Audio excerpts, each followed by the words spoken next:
Hello, I'm Isaac Hayes III, founder and CEO of Fanbase, and I'm here with a very important message. We are at a turning point in the Black community where we must have equity in the apps we use that scale to billions of dollars. But this time, we own the infrastructure, we own the culture, and we shape the future. And Fanbase is the future. Fanbase combines the free functionality of Instagram, TikTok, and YouTube into an all-in-one platform built for the evolution of social media and monetization. With over 1.4 million users, that's real proof that we are shifting the conversation of tech ownership and equity for creators. So right now, I want you to go to startengine.com/fanbase and invest today. The minimum to invest is $399. That gets you 60 shares of stock in Fanbase at $665 a share. This marks a turning point in Black ownership of social media. If we don't take this opportunity to own social media right now, we will always be customers to our own creations. And that can't go on. So once again, go to startengine.com/fanbase and invest today. We must own the platforms where our voices live, our stories matter, and where our culture drives the world. Thank you. Folks, Black Star Network is here. Hold no punches. I'm real revolutionary right now. Support this man, Black Media. He makes sure that our stories are told. Thank you for being the voice of Black America, Roland. Stay black. I love y'all. All momentum we have now, we have to keep this going. The video looks phenomenal. See, there's a difference between Black Star Network and Black-owned media and something like CNN. You can't be Black-owned media and be scared. It's time to be smart. Bring your eyeballs home. You dig?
Today is Monday, December 15, 2025, coming up on Roland Martin Unfiltered, streaming live on the Black Star Network.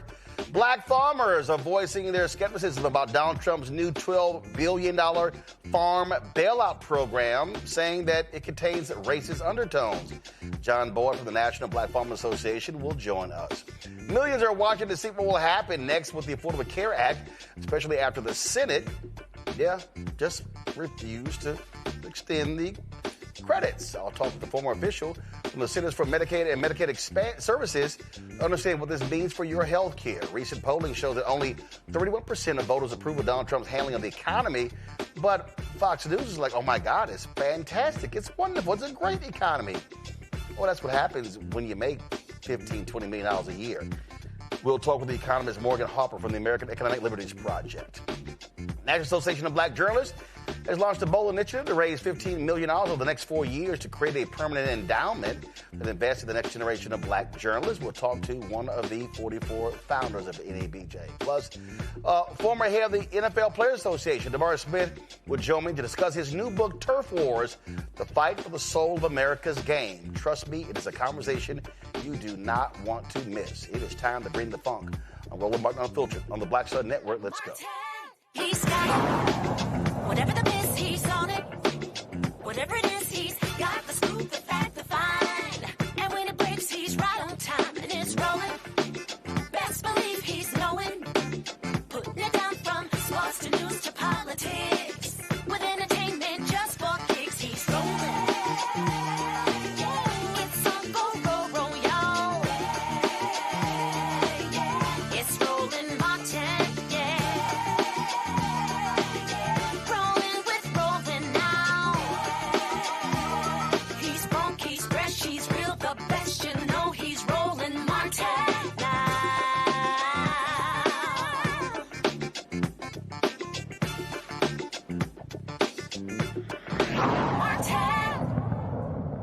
So Donald Trump's tariffs have destroyed the economy for farmers in America.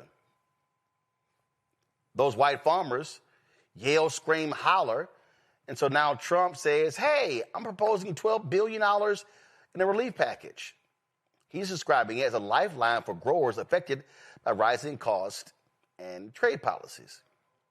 Now, mind you, he said, oh, no, that my tariffs are going to do wonders for the American economy. Ask those who grow soybeans.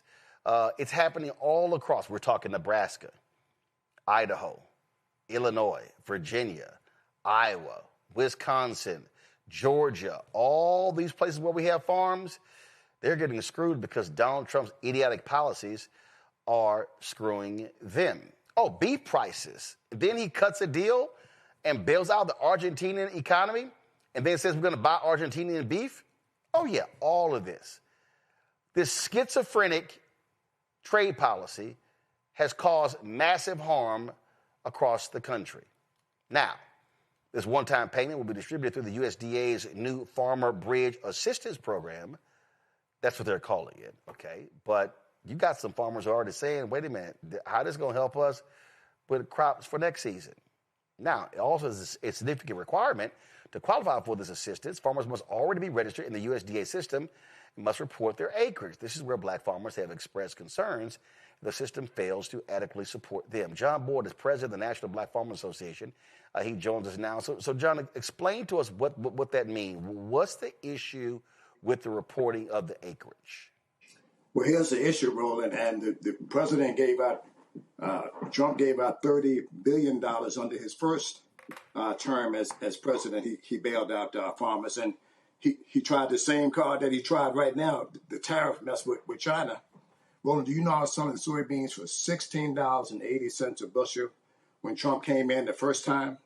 The price dropped all the way down to $8 a bushel, and at some point, lower $7 a bushel. Wow, cut by more than half.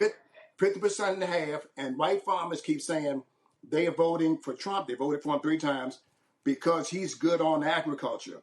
Do you know who was president when I was selling soybeans for $18 and some change? Roland, take one guess. Obama or Biden? Barack Obama, 2012. The highest prices in U.S. history was under a black president. His name was Barack Obama. And I hope this spread across the internet like wildfire. So the president sold out white farmers. For Argentina, he gave them $40 billion. Yes, and then they turned around and started selling soybeans to China. So they took the money and they took our contract and all of that stuff, Roland. The president got played. And then white farmers, as you know, for the first time, been out here 42 years, Roland. I've never seen white farmers on every network. Every network. Oh, no, they have been crying. They have been, oh, my God. And not only that, you have these white farming groups.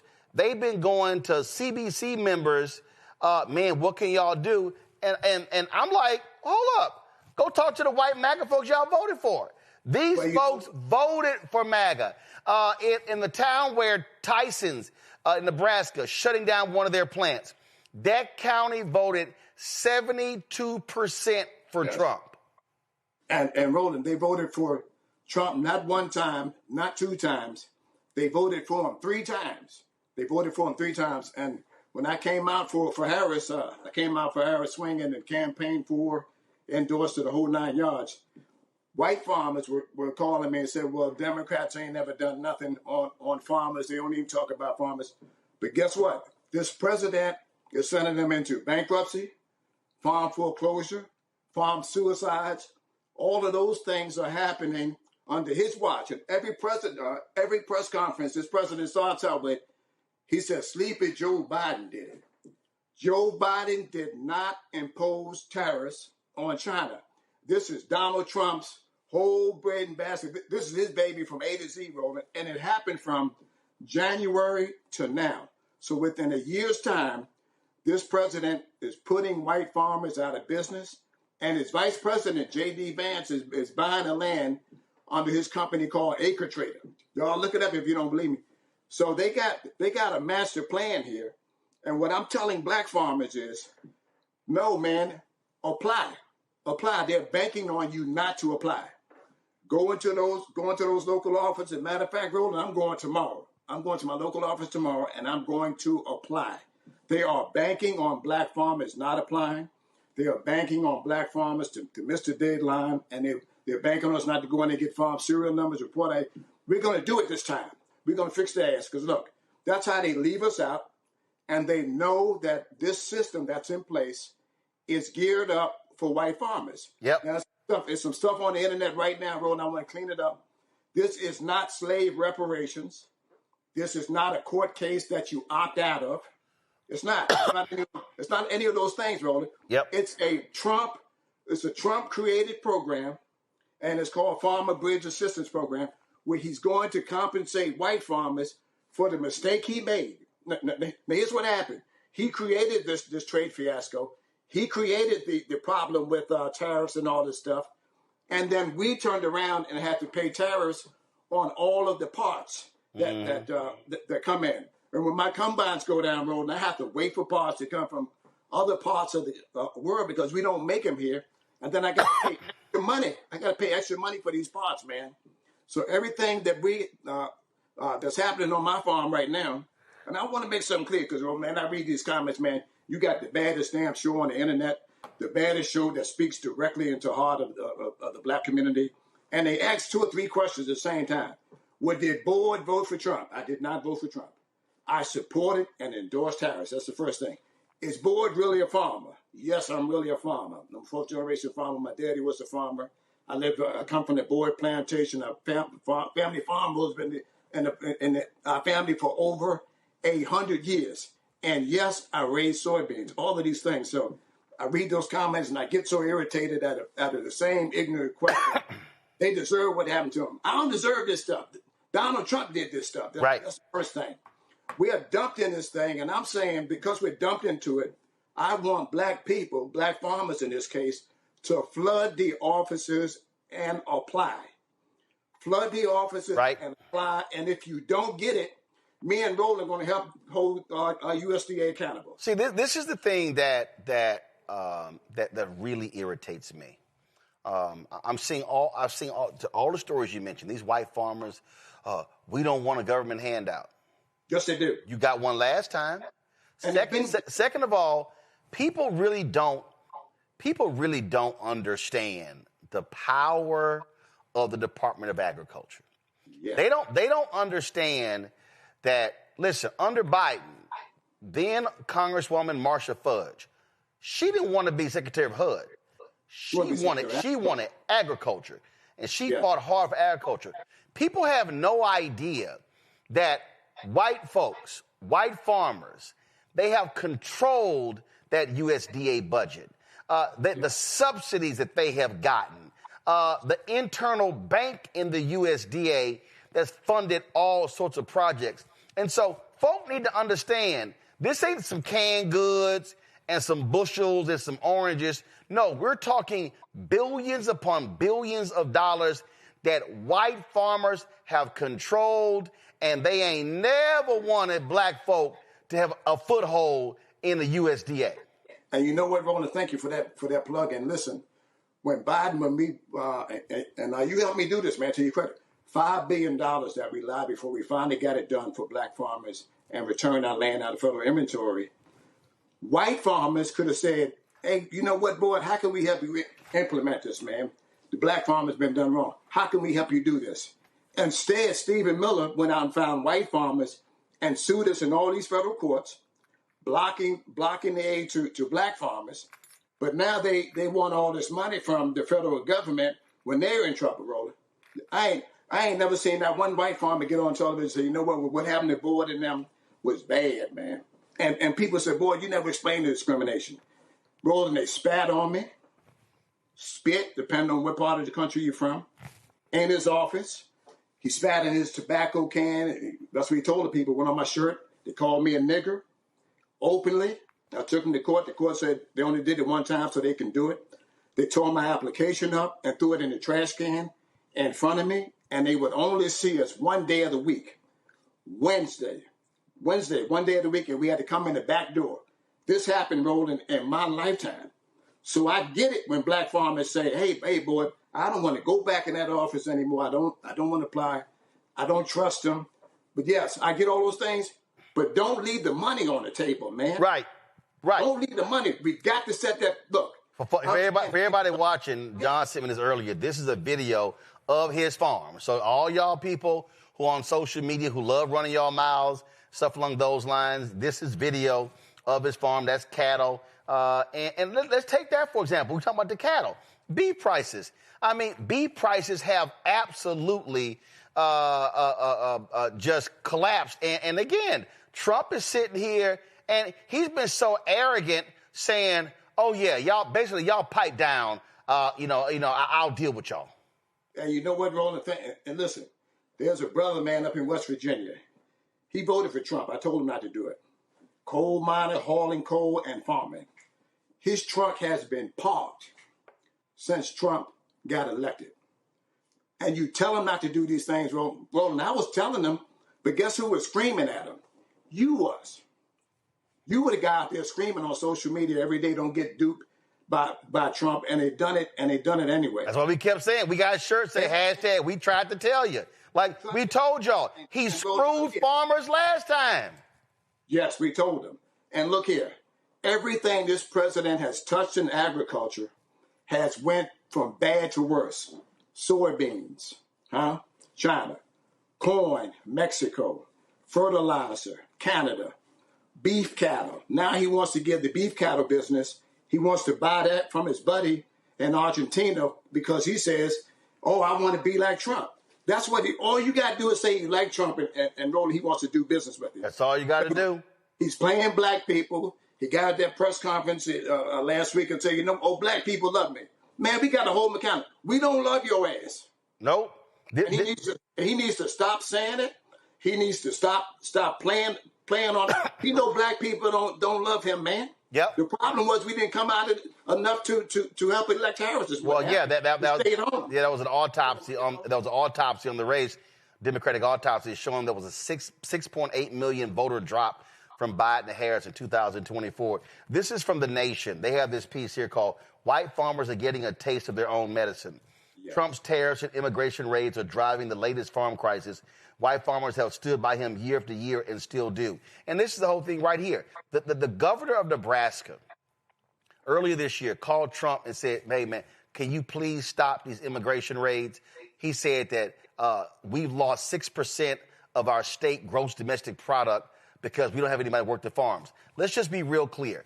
All of these white farmers who are sitting here saying, shut the border down, they have been hiring and they have been making money off of the work of illegal, of undocumented workers. That's what they've been doing. So the same people now who are complaining about how they can't find folk to work, we are hearing this, Nebraska, Mississippi, all these states. So it's like, oh, I don't want to hear anything because you may have to file for bankruptcy because you don't have any workers. You voted for this. Then it's like, well, no, I voted for this, not for that. It all came together.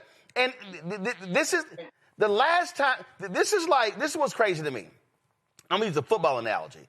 The last time he was there, so he ran these plays in the first half. Now we're in the second half, and you shocked he running the same play? The same play. And you know what, Roland, what kills me is he wants to give white farmers from South Africa. Yep. That's what I'm going to call them. I ain't giving them that fancy name. From white farmers from South Africa. He wants to bring them he's bringing them to the United States, giving them a fast path to citizenship, and want to give them homesteads and land out of inventory at USDA and grazing land from the Department of Interior. And he wants to get rid of Ethiopians. He wants to get rid of Somalians. He wants to get rid of Haitians. Anybody that look like me and you, they got a deadline to leave this country, man. But they say, oh, it has nothing to do with race, but you only bringing in white farmers from South Africa, and you're going to give them a fast path to citizenship, and you want to take and get black people out of this country, man? We got to say hell no to this kind of rhetoric. This article is interesting. This guy, Caleb Ragland, he's president of the American Soybean Association, says that farmers are going to lose about $44 billion this year. Look at this here. Ragland, for example, supported Trump dating back to 2019. Trump won a majority of USDA farming-dependent counties ahead of his first term. And within years of assuming office, his trade wars drove American farm exports to China down from $19.5 billion to $9 billion. That's a loss of $10.5 billion. Ultimately, farmers saw a decline of $27 billion in agricultural exports, nearly 71% of that attributable to soybean profit loss. But guess what? Ragland, a soybean farmer, still turned right back around and voted for Trump again in both 2020 and 2024. Here again, he was just one of many. Farmers increased their support. This is crazy. They lost money under Trump, massive, made money under Biden, but they increased their support for Trump by 5% in 2020, hitting 76% support, and then increased it again in 78 to 78%. And so it's like, oh, and then he got 80% of these farmers' votes. And now y'all want to go on TV weeping and moaning and gnashing of teeth.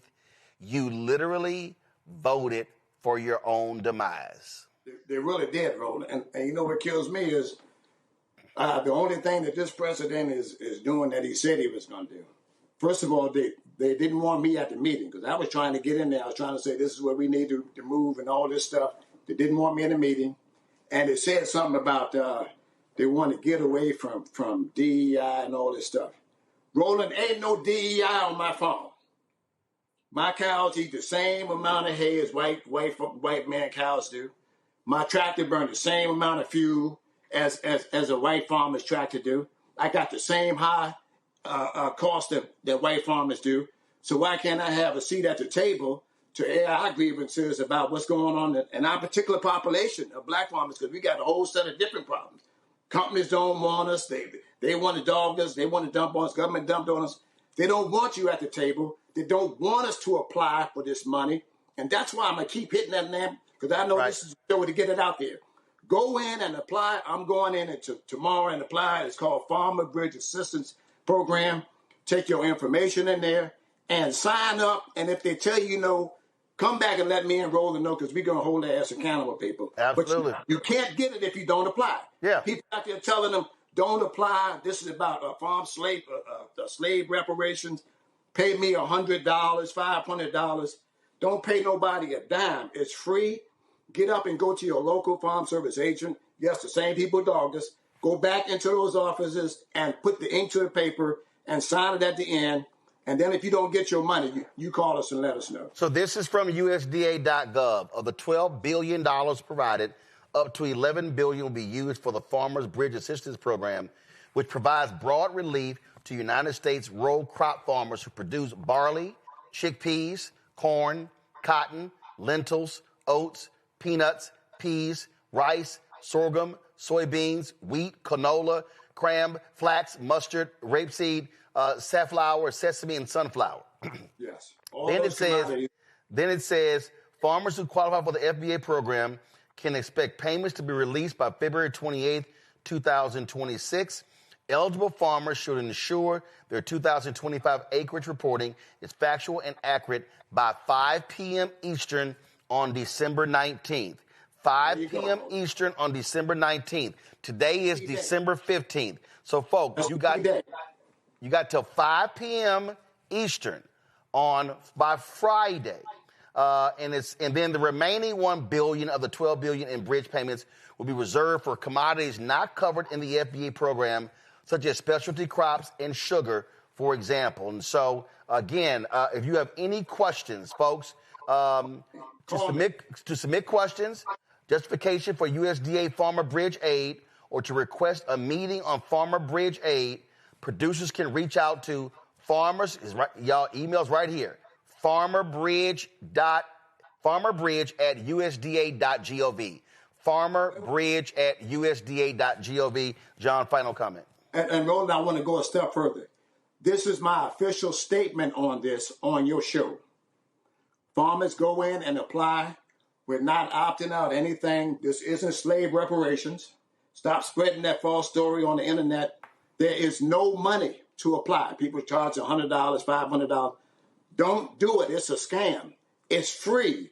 Go into the local office, apply, and for those people who putting out that bad information, shame on you. You know, God got a special place for people like you. Stop doing it.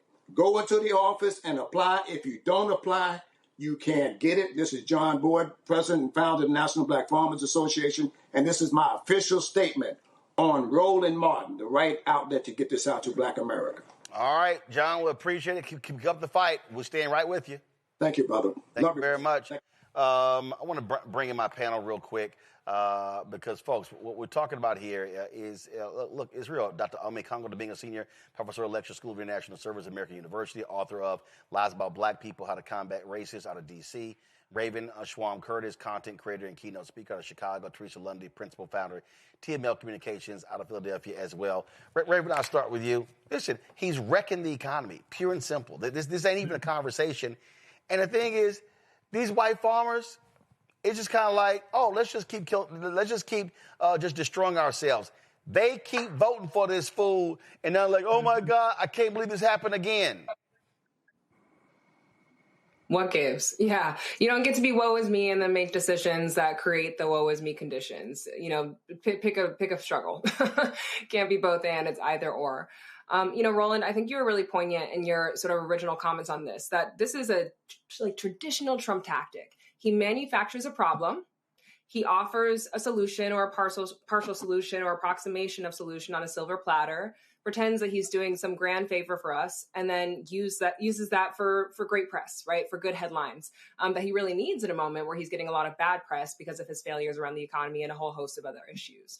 So I think that's important to point out here first and foremost. I also want to ground us in some historical context here.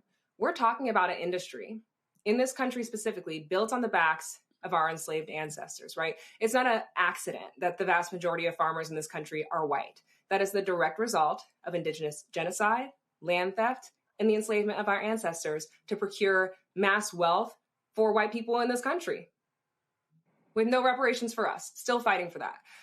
There are programs that are starting around that, but certainly a fight that still rages on. So I just want to ground us in that truth. And to John's point, I think it was really important that he's calling our community in, right? Get this money while the money is good. Get this money while the getting is good. I think that's an important call in. And I also want to name it's understandable that our community is deeply skeptical, of various apparatuses in this country, whether it's the medical system, whether it's USDA. There is deep historical precedent for that. There has been and continues to be deep betrayal. And I think we have to recognize, when it's important to tap in and engage with resources that are critical for the growth and sustainability of our agricultural industry and for Black farmers. It really is insane listening to these people, Ome Congo. Mm-hmm. I have seen more white farming tears on these TV shows, and I'm sitting there going, you contribute to your own demise. Like you really did it yourself. And what I've said to the Democrats is, y'all should say it. Y'all should look. Matter of fact, every time I see one of these stories, these some sorry ass reporters, they should open up and say, before I begin the interview, did you vote for Trump? Yeah. It's real. And some will say, I've seen some of these interviews as well, and some will say, well, we all shouldn't be grouped into one area. We all shouldn't be labeled as the same.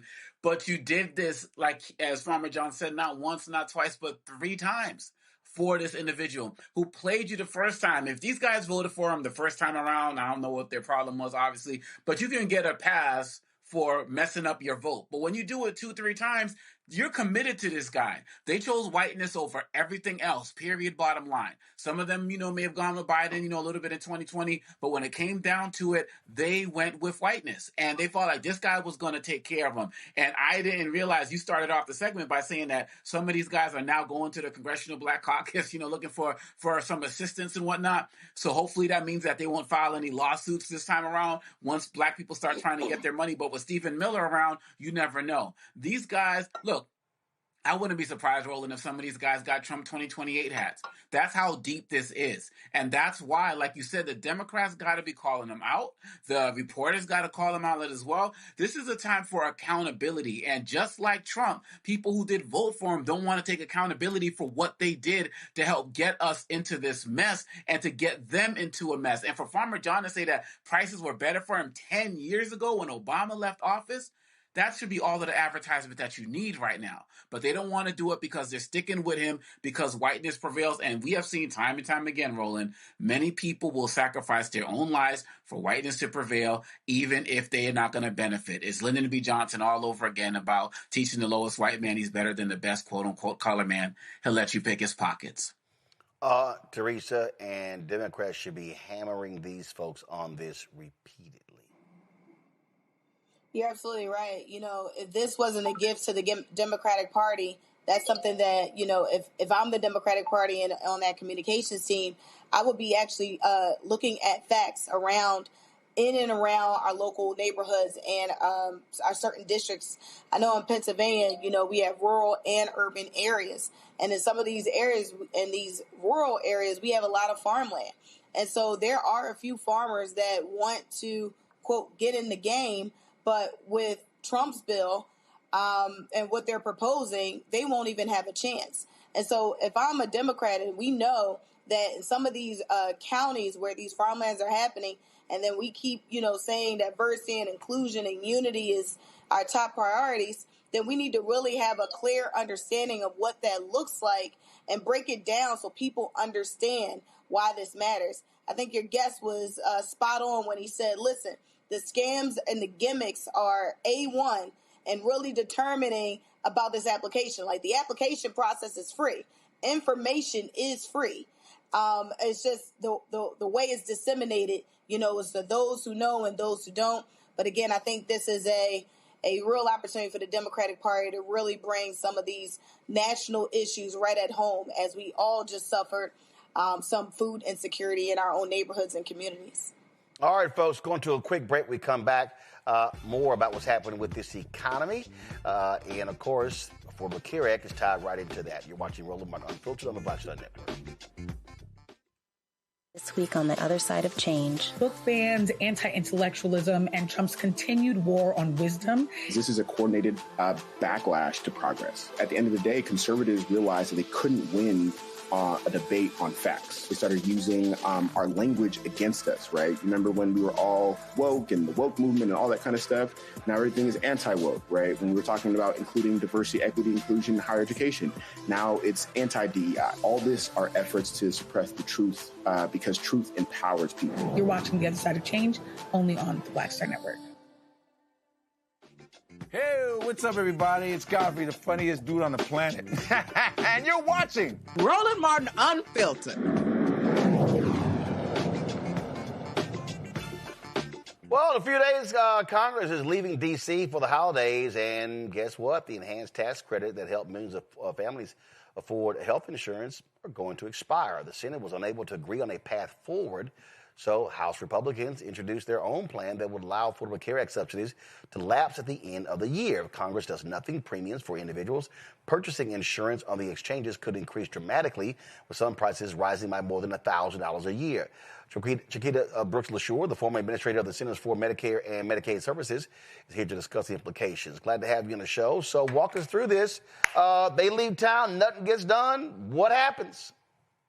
Well, today is really a sad day for me and millions of people who depend on these tax credits to be able to afford coverage. Today is the deadline for people who depend on Affordable Care Act coverage to enroll for their coverage starting on January 1st. And just as you said, for many, many people, this means they had to make a choice whether to pay thousands of dollars more for some people to enroll in coverage. Some people, I've been talking to people over the last couple of weeks, some people made a decision to enroll in a plan that wasn't going to cover all of their costs just because they felt like that's what they could afford. And that's the decision that many, many Americans, hardworking Americans, self-employed Americans, small business owners, Americans have had to make over this last couple of weeks. I mean, here's what's so stupid here. I mean, this is a piece right here at kff.org. More than 3 in 4 ACA marketplace enrollees live in states won by Trump in 2024. Mm-hmm. And you're like, and I've been saying this all year, and it is not because I want people to endure pain. It's not because I want people to go through this. But I said the only way some people are going to learn a lesson is if they experience significant pain. Because I think for a lot of these people, when they voted, oh, yeah, it's those people. It's those people. Oh, yeah, that's right. That anti-DEI stuff, oh, yeah, that's the blacks. That's them. Oh, yeah, the wall, oh, yeah, go after these Latinos, these immigrants. Oh, no, we're good. And now they're realizing, oh, damn, we hate Obamacare, but it's the same as the Affordable Care Act. Oh, we're in West Virginia. We are red as hell. We voted for all these Republicans, but we're the sickest, brokest, one of the most illiterate states in the union, and we greatly depend upon federal money, and now we're screwed. South Carolina, Mississippi, Alabama, Florida, Texas. We can go on and on and on. Arkansas. All these places, and you're like,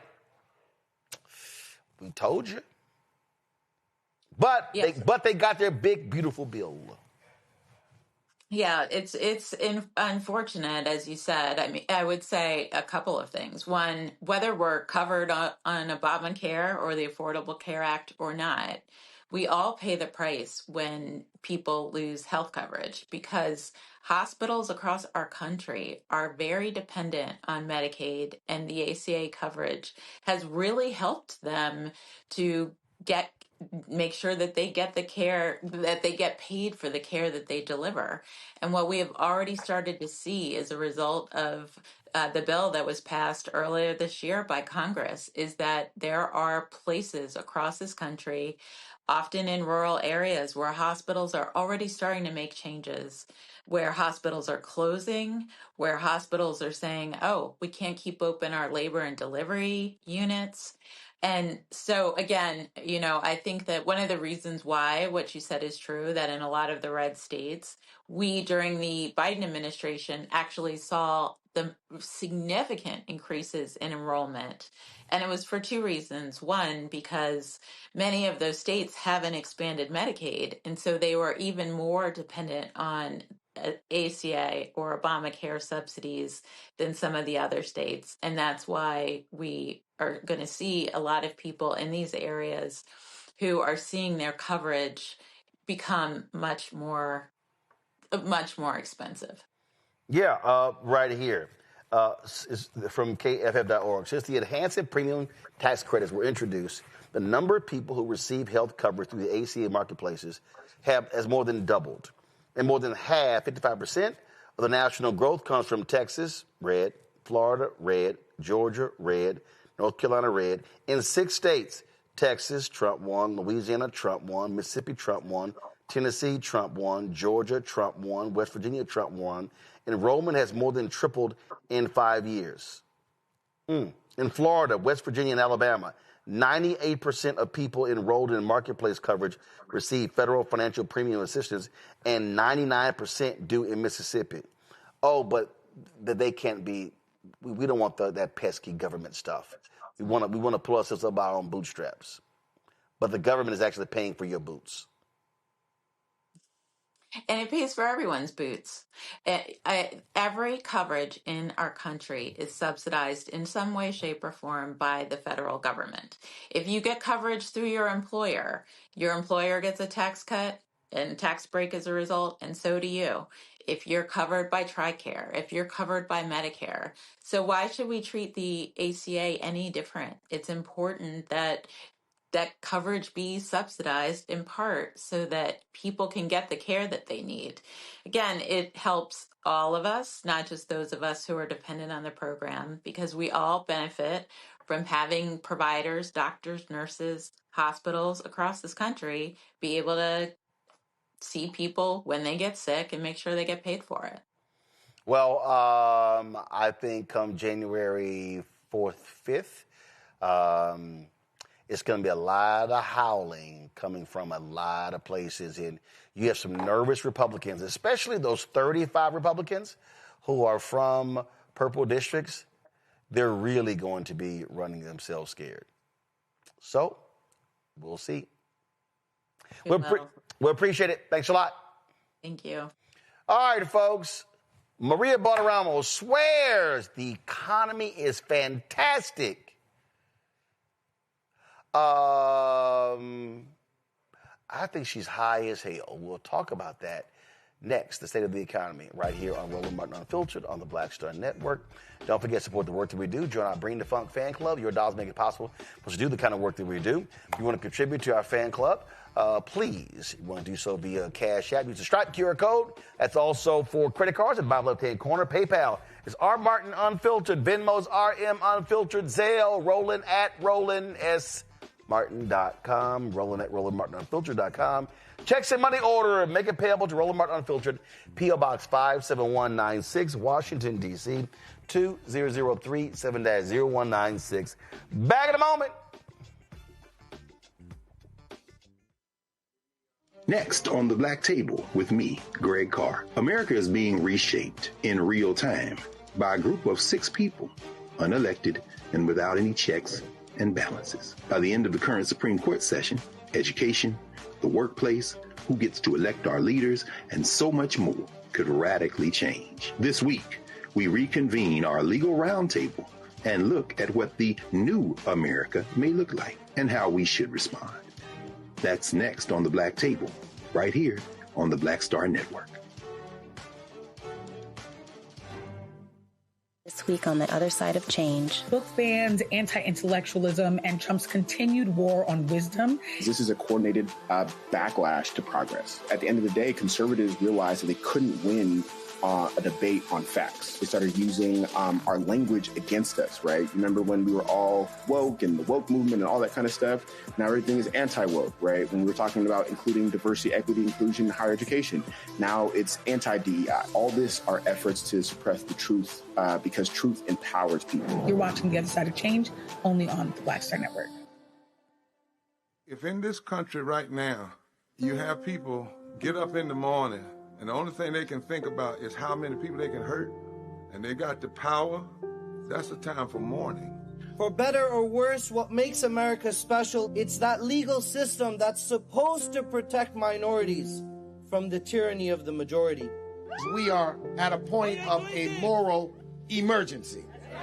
We must raise a voice of outrage. We must raise a voice of compassion. And we must raise a voice of unity. We are not in a crisis of party versus party. We are in a crisis of civilization, a human rights crisis, and a crisis of democracy itself. And guess what? You've been chosen to make sure that those that would destroy, those that would hate, don't have the final say, and they don't ultimately win. Michael McMillan, President and CEO of the Urban League of Metropolitan St. Louis, and you are watching Roland Martin Unfiltered.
I remember, I can't remember, was it a movie or was it a comedy special? And the person was making this comment about some crazy stuff that somebody said, and they said, that must be some good shit you're on. Well, they must have some seriously great weed over at Fox Business. Because Maria Bartiromo, you know, long ago, she's at CNBC. She was one half of the Money Honeys. Don't ask me why. I've seen her in person. So anyway, she literally said this on Fox News. Because you got to remember, she is a massive, I mean, her supply of chapstick to kiss Trump's ass costs her a lot of money per month, okay? Listen to this. People are frustrated with housing and the price of homes. People are frustrated with certain food items. But there are a number of things that President Trump has already been incredibly successful doing. So when he says this affordability issue is a hoax, he's right. He's basically talking about how the Democrats have taken this word affordability and used it as their calling card for the 2026 elections. They think that these Democrat wins that we just saw in Miami, in New York City, in other places like New Jersey, we shouldn't be surprised that the Democrats won those races. These are all blue states and cities. So it's no surprise there. What is a surprise is that after all of these years, the Republicans keep getting rolled over by the Democrats' messaging. I got to tell you, I don't think that people really feel as bad as the Democrats are talking about. The economy is doing well. There's $18 trillion of new investment that have come into this country.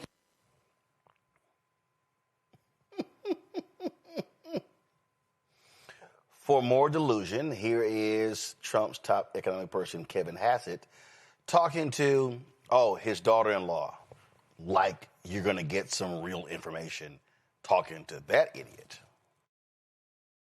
Well, if you had a crystal ball and you looked to the very end of President Trump's second term in office, where would you expect to see this economy? I think that we're already right on the cusp of having the greatest economy that the U.S. has ever seen.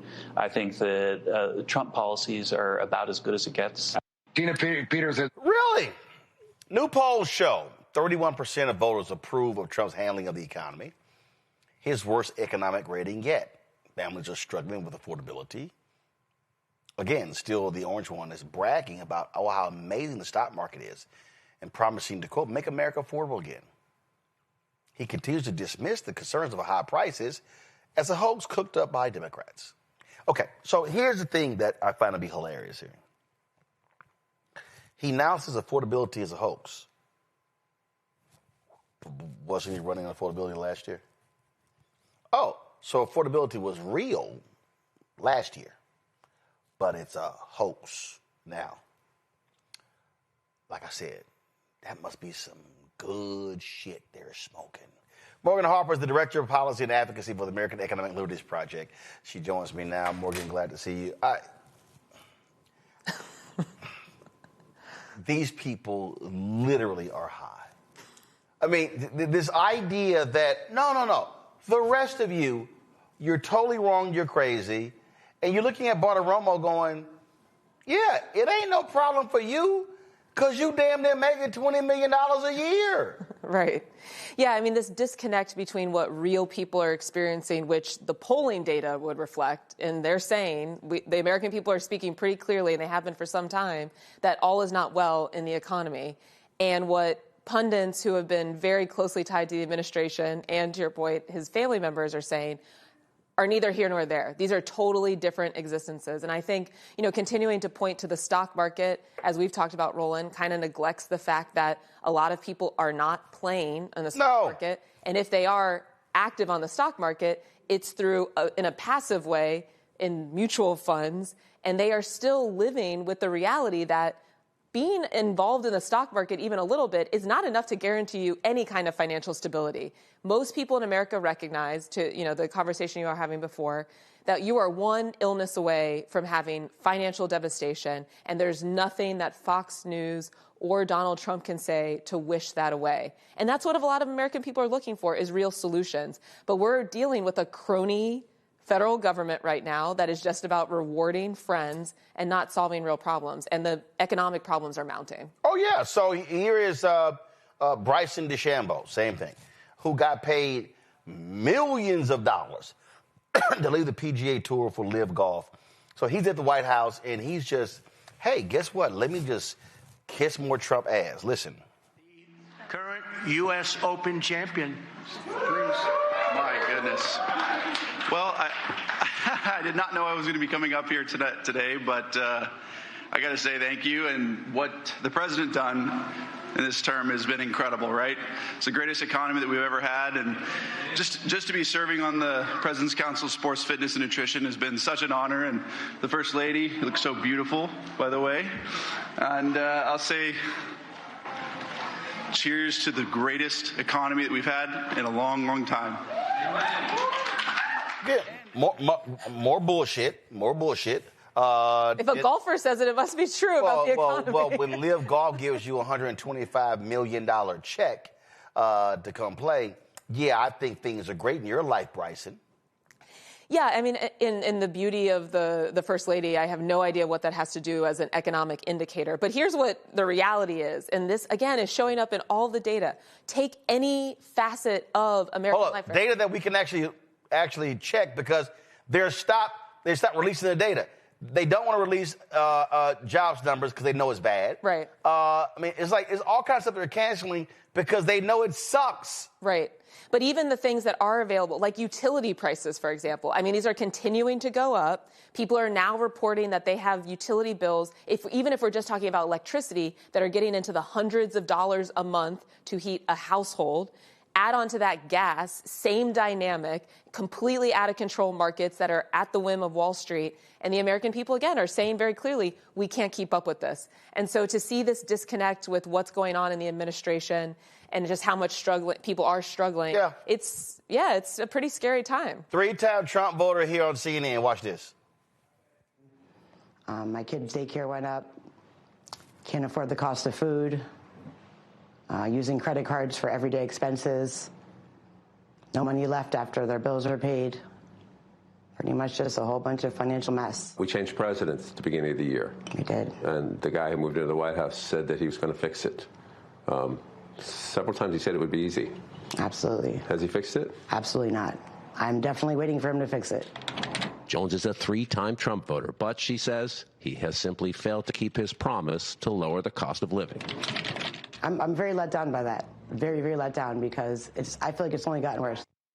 No, you fell for the okie doke. Again, so many of these people, this woman, farmers and others, they believed his lies, and now they're stuck. Now they're having to live with it, and we're sitting here going, we tried to tell you. Yeah, I mean, I think it is devastating to hear people, even if they voted for Trump, to have to go through this struggle of getting through daily life. So I don't want to diminish that at all, but it is the reality that a lot of this was predictable.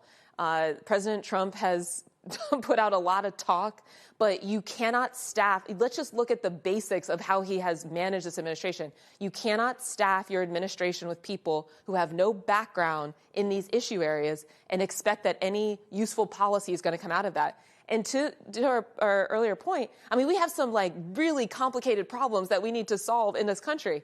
Let's look at healthcare, for example. Beyond just the subsidies of the ACA, we have a market that has been totally captured by large healthcare conglomerates, and we have no vision on the table from this administration as to what to do about it. Should more people be in Medicare, for example? Right. That is not an easy thing to pull off. That requires people to have a background in understanding the healthcare industry. Yeah. To be able to then implement a better solution. Then again, when you also have the richest cabinet in history, they don't really give a damn. I do have to ask you this, because this is the one that drives me crazy before we go to our panel with questions for you. So she said here, oh, my God, it's amazing. So she threw out, we got $19 trillion in new investment. I saw some talking head on some clip on CNN I saw on social media going, $22 trillion in new investment. Okay, here's why that's insane. Go to my iPad here.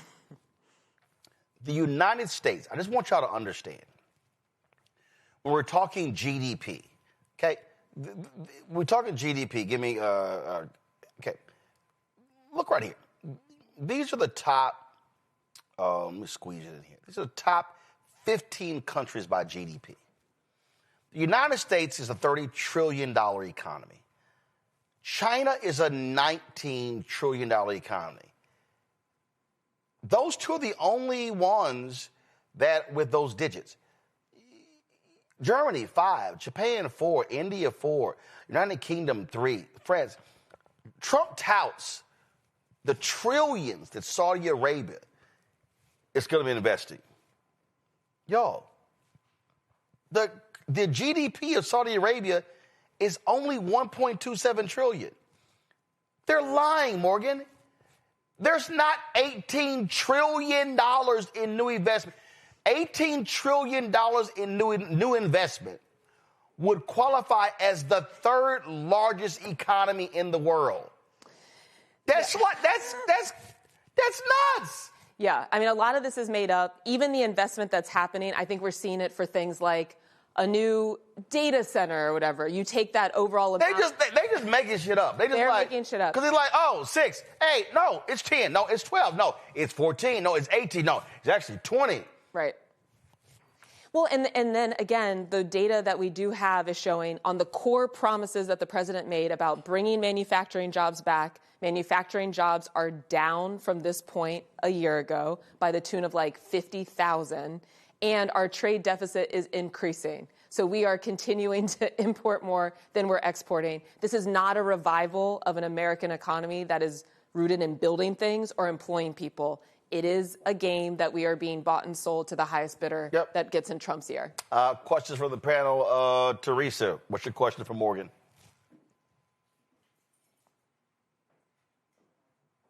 Hey, Morgan. Hi. Thank you so much for that high-level overview. You know, as we just kind of went back and saw that clip of the reality versus the economic polls, how do people learn to actually trust what they're seeing and also face the reality of what they're dealing with, especially in Trump's economy?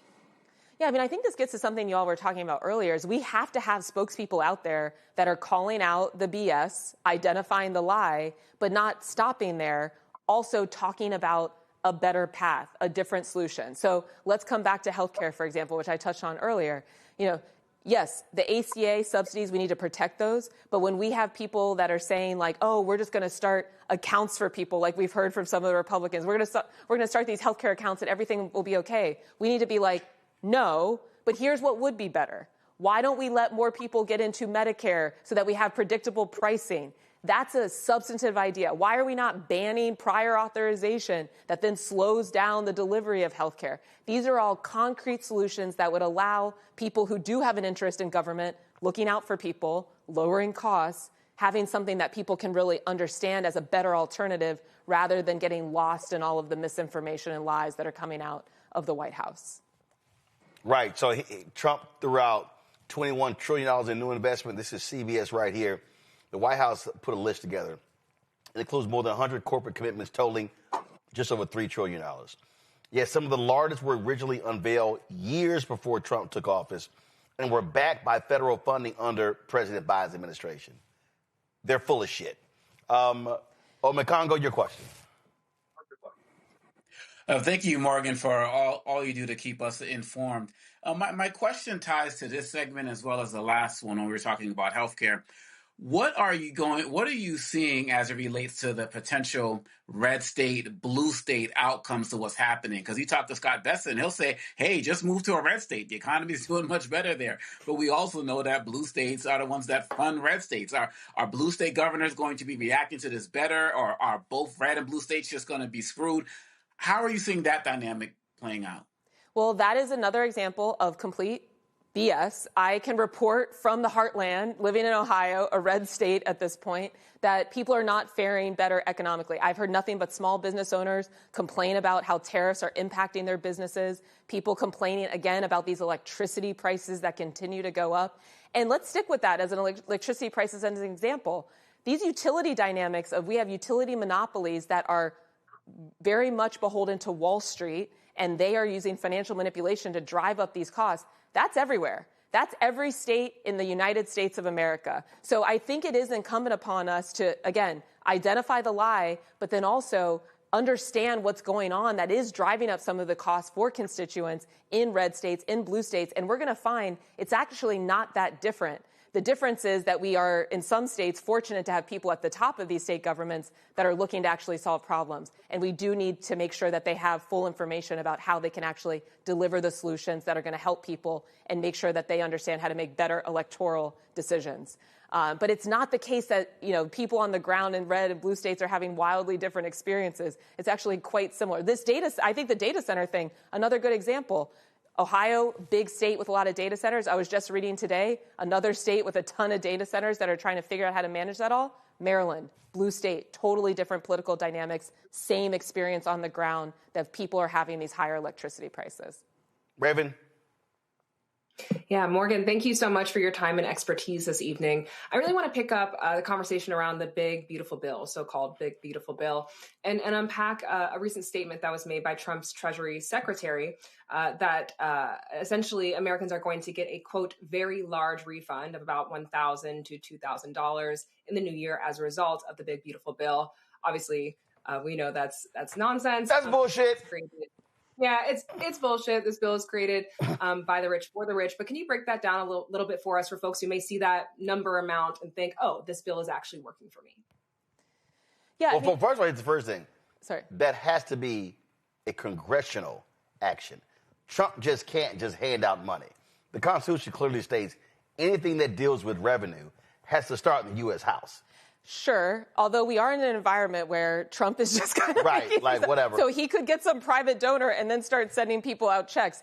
I don't think we have any idea what exactly that might look like or what these people might do as they enter this period of desperation where they know that the economy is not doing well and they're going to try to distract people from that reality. So that I will just get out there.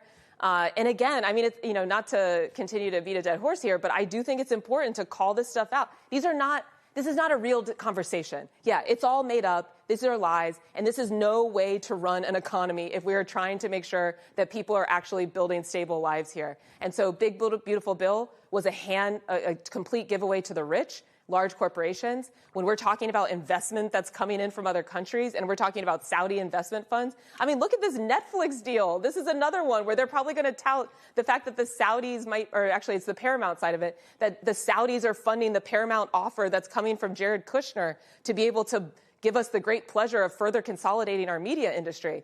Is that going to be part of the tally of how much great investments coming into the U.S.? So none of this stuff is serious about actually improving people's lives. We have to continue to identify that. And yeah, I mean, I personally think it's possible that they might just do something random to try to get people money. Like you saw Secretary Duffy is now announcing he's giving bonuses to Amtrak workers. This is all signs of desperation because they know that none of this is real and they're just hoping that they can skip by long enough so that the American people don't notice. I'm sure he'll be handing out the fake checks that Noam did to the TSA workers when she tried that same crap a few weeks ago. Mm-hmm. That's who they are. Morgan, we appreciate it. Thanks a lot. Thanks for having me. Folks, going to go to a break. We come back. We'll talk to one of the 44 founders of the National Association of Black Journalists, celebrating his 50 years. Next on Roland Martin Unfiltered on the Black Star Network.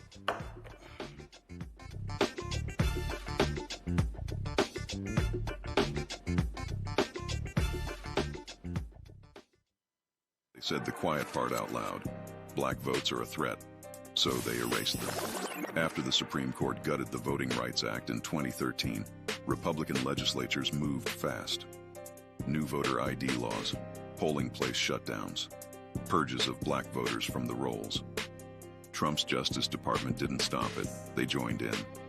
In 2018, his DOJ backed Ohio's voter purge system, a scheme that disproportionately erased black voters. Their goal, erase black votes and political power. Yeah, that happened. These are the kinds of stories that we cover every day on Roland Martin Unfiltered. Subscribe on YouTube and download the Black Star Network app. Support fact-based independent journalism that centers African Americans and the issues that matter to our community.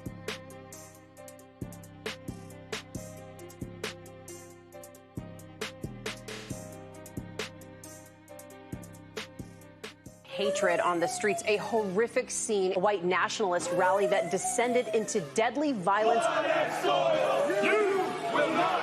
White people are losing their damn minds. As an angry pro-Trump mob storms the U.S. Capitol, we're about to see the rise of what I call white minority resistance.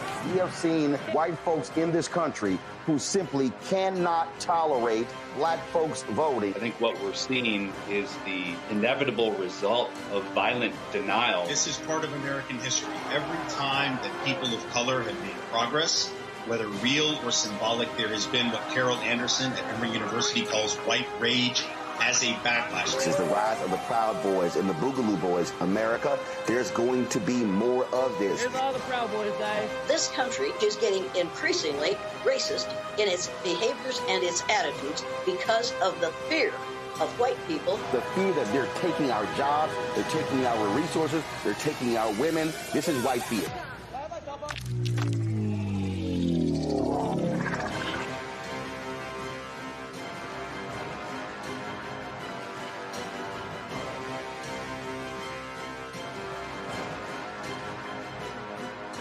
Melanie Campbell, National Coalition on Black Civic Participation and Black Women's Roundtable.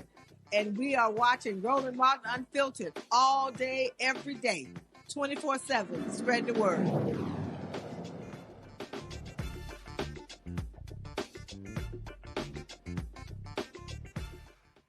Years ago on Friday, December 12th, 44 black journalists met in a Washington, D.C. hotel that led to the founding of the National Association of Black Journalists. One of those folks joins us right now, Sandra Long Weaver. Glad to have you here on the show. Sandra, where were you working at the time? Hello, Roland. Thank you for having me. I was a reporter for the Wilmington, Delaware News Journal. It was my first job out of college. How did you find out about this meeting? I found out through I had joined. Even Wilmington, Delaware is about 30 miles away from Philadelphia, and I had joined the Philadelphia Association of Black Journalists. I would drive up once a month to Philadelphia to meet other black journalists because there were no other black journalists in my newsroom. It was pretty much me. There was a black sports reporter, but he worked at night, so I never saw him. So Philadelphia had a journalism chapter before there was a National Association of Black Journalists. Yes. Okay. Yes, absolutely. And and that's what happened across the country. There were a number of cities that had journalism chapters. And then once the National was founded, they folded into the National as well. But Philadelphia was there first. In the Philadelphia area, we like to think of ourselves as the founding chapter of the national organization. So the list that we're seeing right here, that literally is, guys, if you go back to that, please, and just freeze it for me. That actually was a sheet that was passed around where folk actually signed. In the documentary, Dwayne Wickham, who was the later became president, NABJ, one of your fellow founders, he said, we didn't really even know we were founders. We were just like at a meeting. Right. So take us into that meeting. What was the discussion like? How long did it last? Let's see now, this is 50 years ago. So, but I know we were there for more than an hour, and there were actually more than 44 of us, because there was a sheet, an attendance sheet of those who attended this meeting.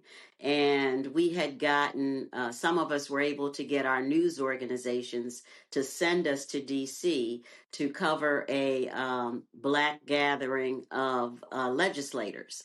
And so, but we were pulling together as Black journalists to talk about why can't we have a national organization as well. So that's why we gathered. And I remember I sat on the floor. It was in a hotel room. It was crowded.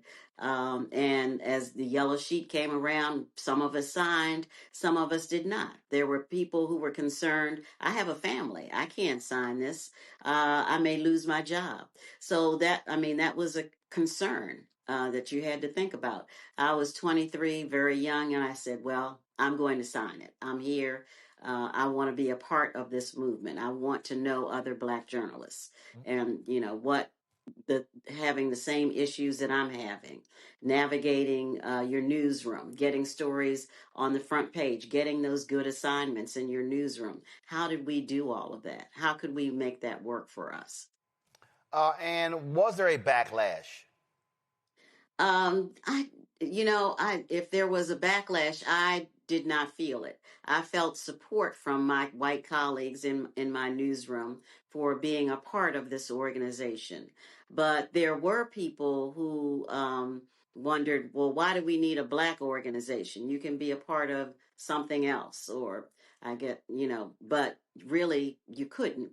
And the issues were different. They didn't address the issues or concerns that we had. But also what people don't understand is this is 1975.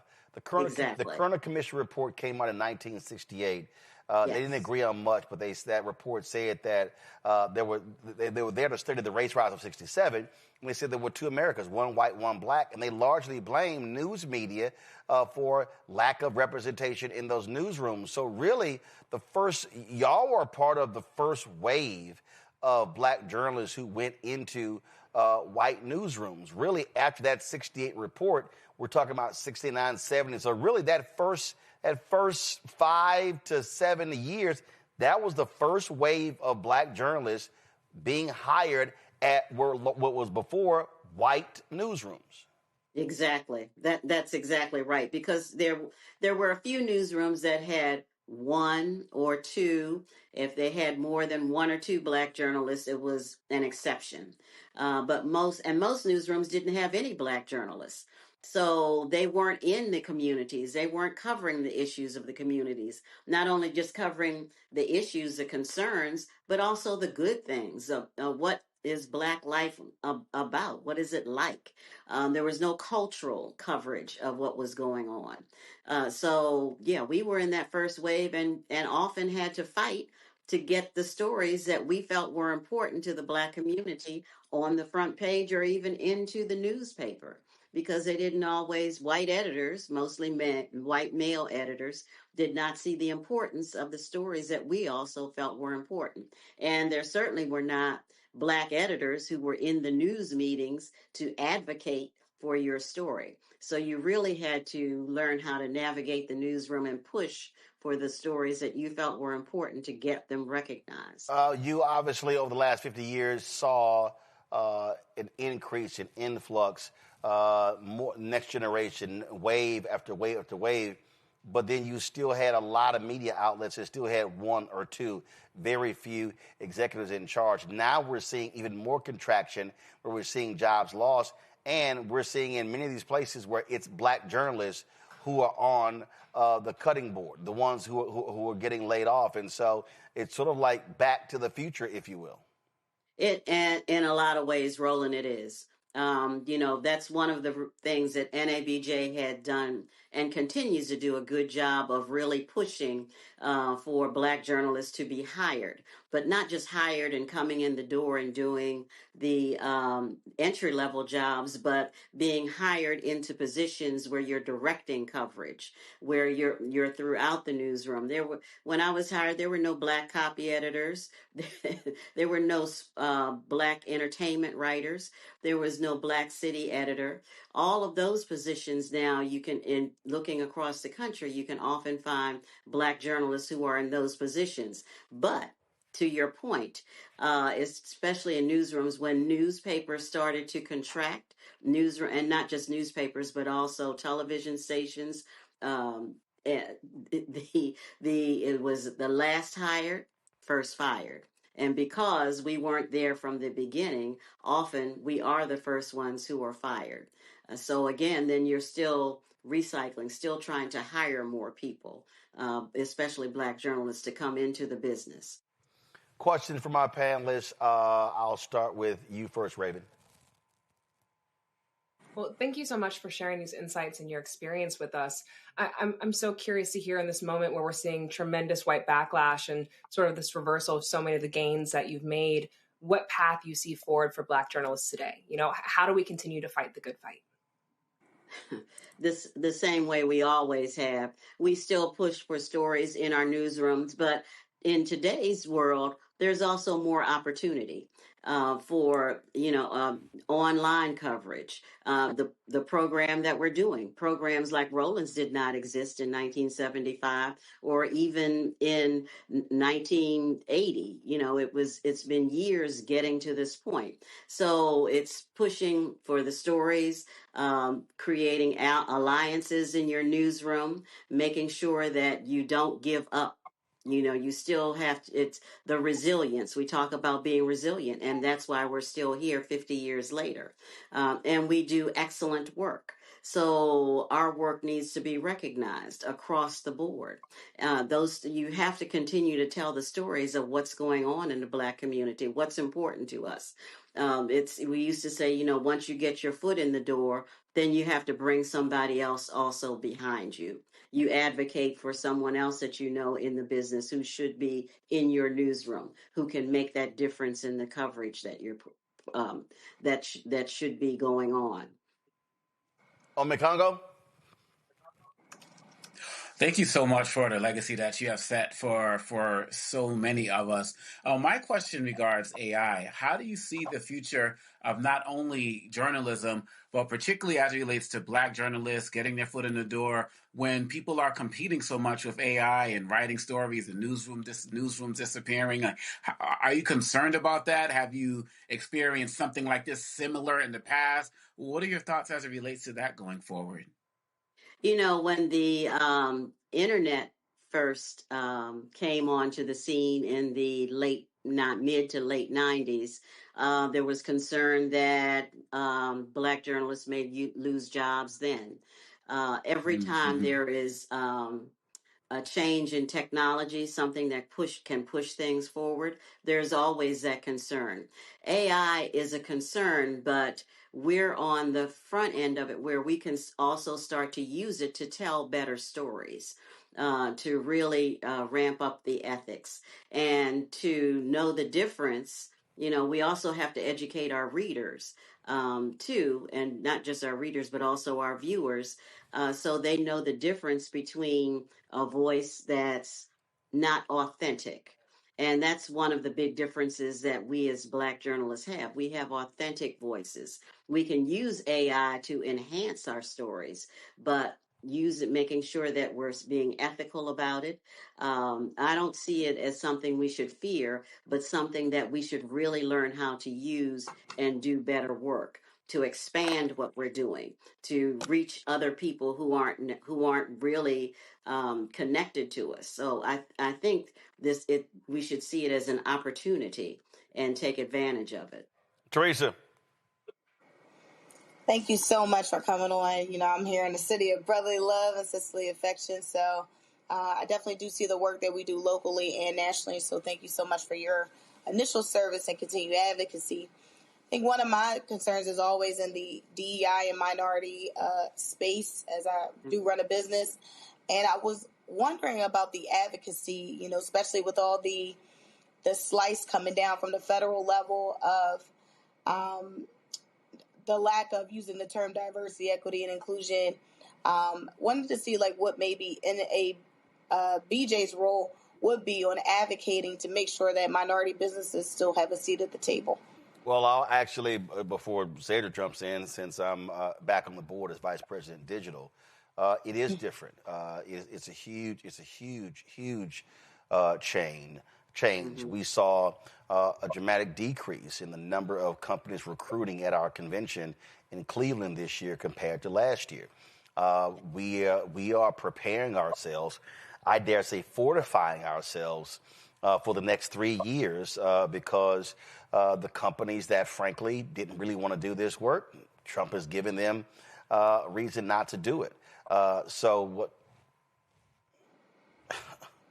one of the things that we are also looking at when we talk about advocacy is still challenging these companies to say, if you are committed, then are you really committed? I think the key is what we can't do, and Sandra, and I guess for me, I guess I'm sort of in a different position than some of our younger members in that, we had our founders in 1975. I joined NABJ in 1989, so we were 14 years old. And so many of those founders I met, I knew, I talked to, I sat at their feet, I listened to them.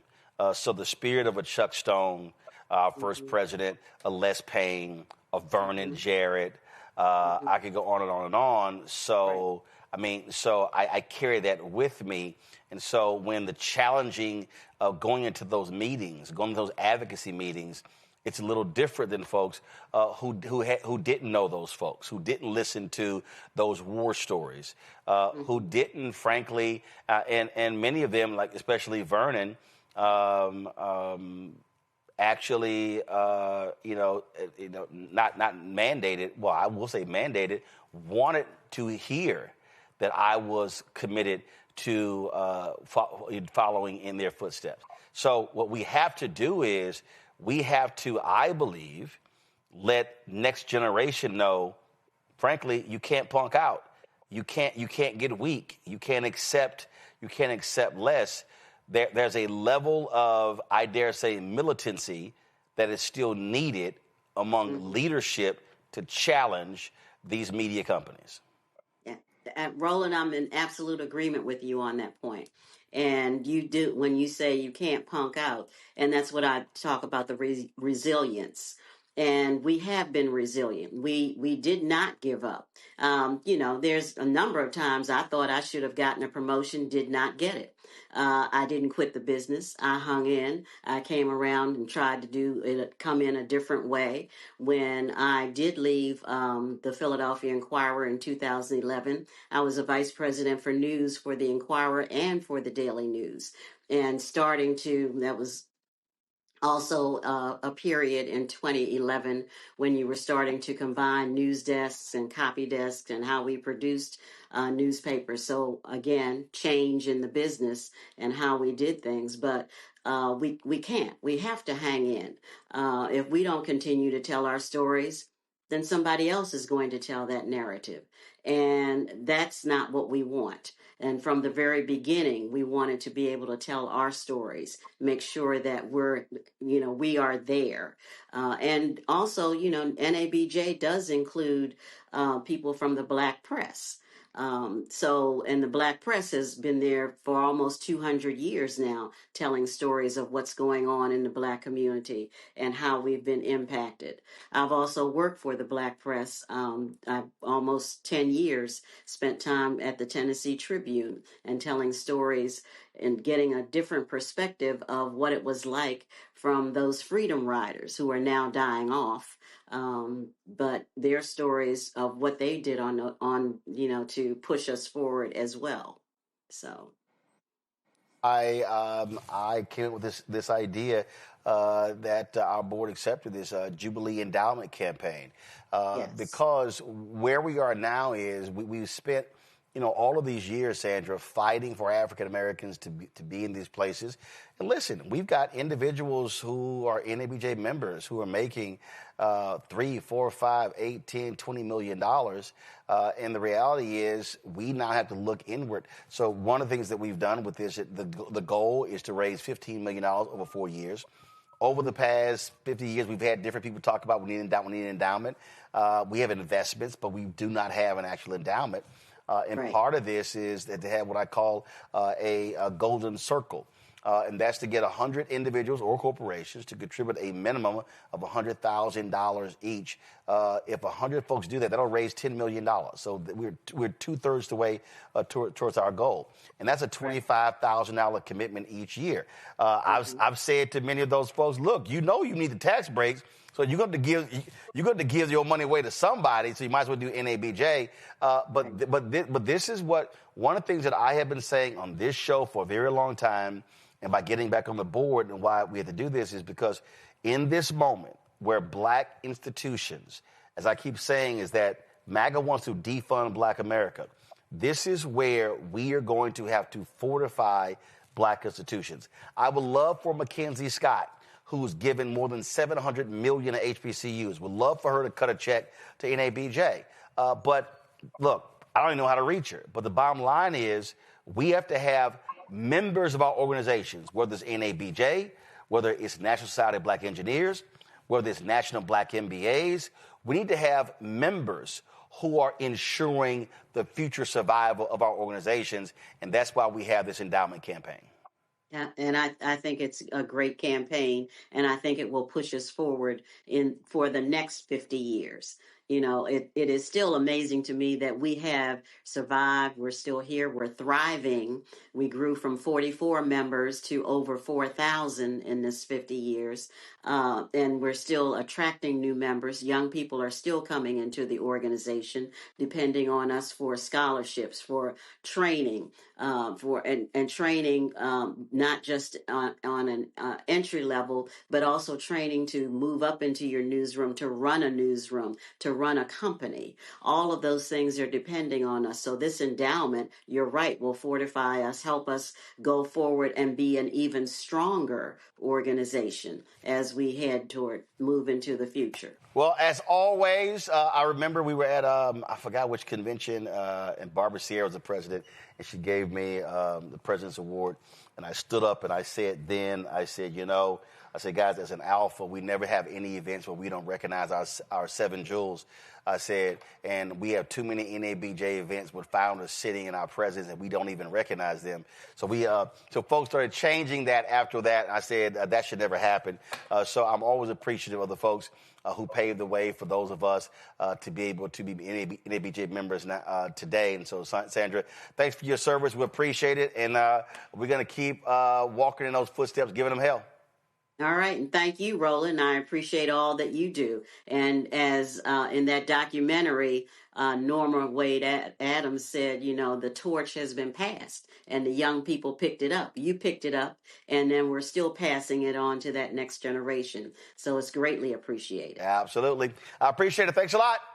All right. Thank you. Folks, if you want more information on the NABJ Jubilee Endowment Campaign, go to the NABJ website at nabjonline.org. Go to my iPad. Come on. This is the campaign. If you go to nabjonline.org, you got more information.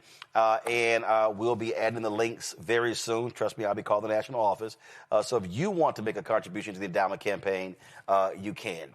Let me thank Teresa, Raven, and Ome Congo for being on today's panel. I certainly appreciate it. Thank you so very much, folks. Great to see y'all. Coming up next, a great conversation. DeMaurice Smith, former head of the NFL Players Association, executive director. I will chat with him about his new book, Turf Wars. It is an unbelievable book.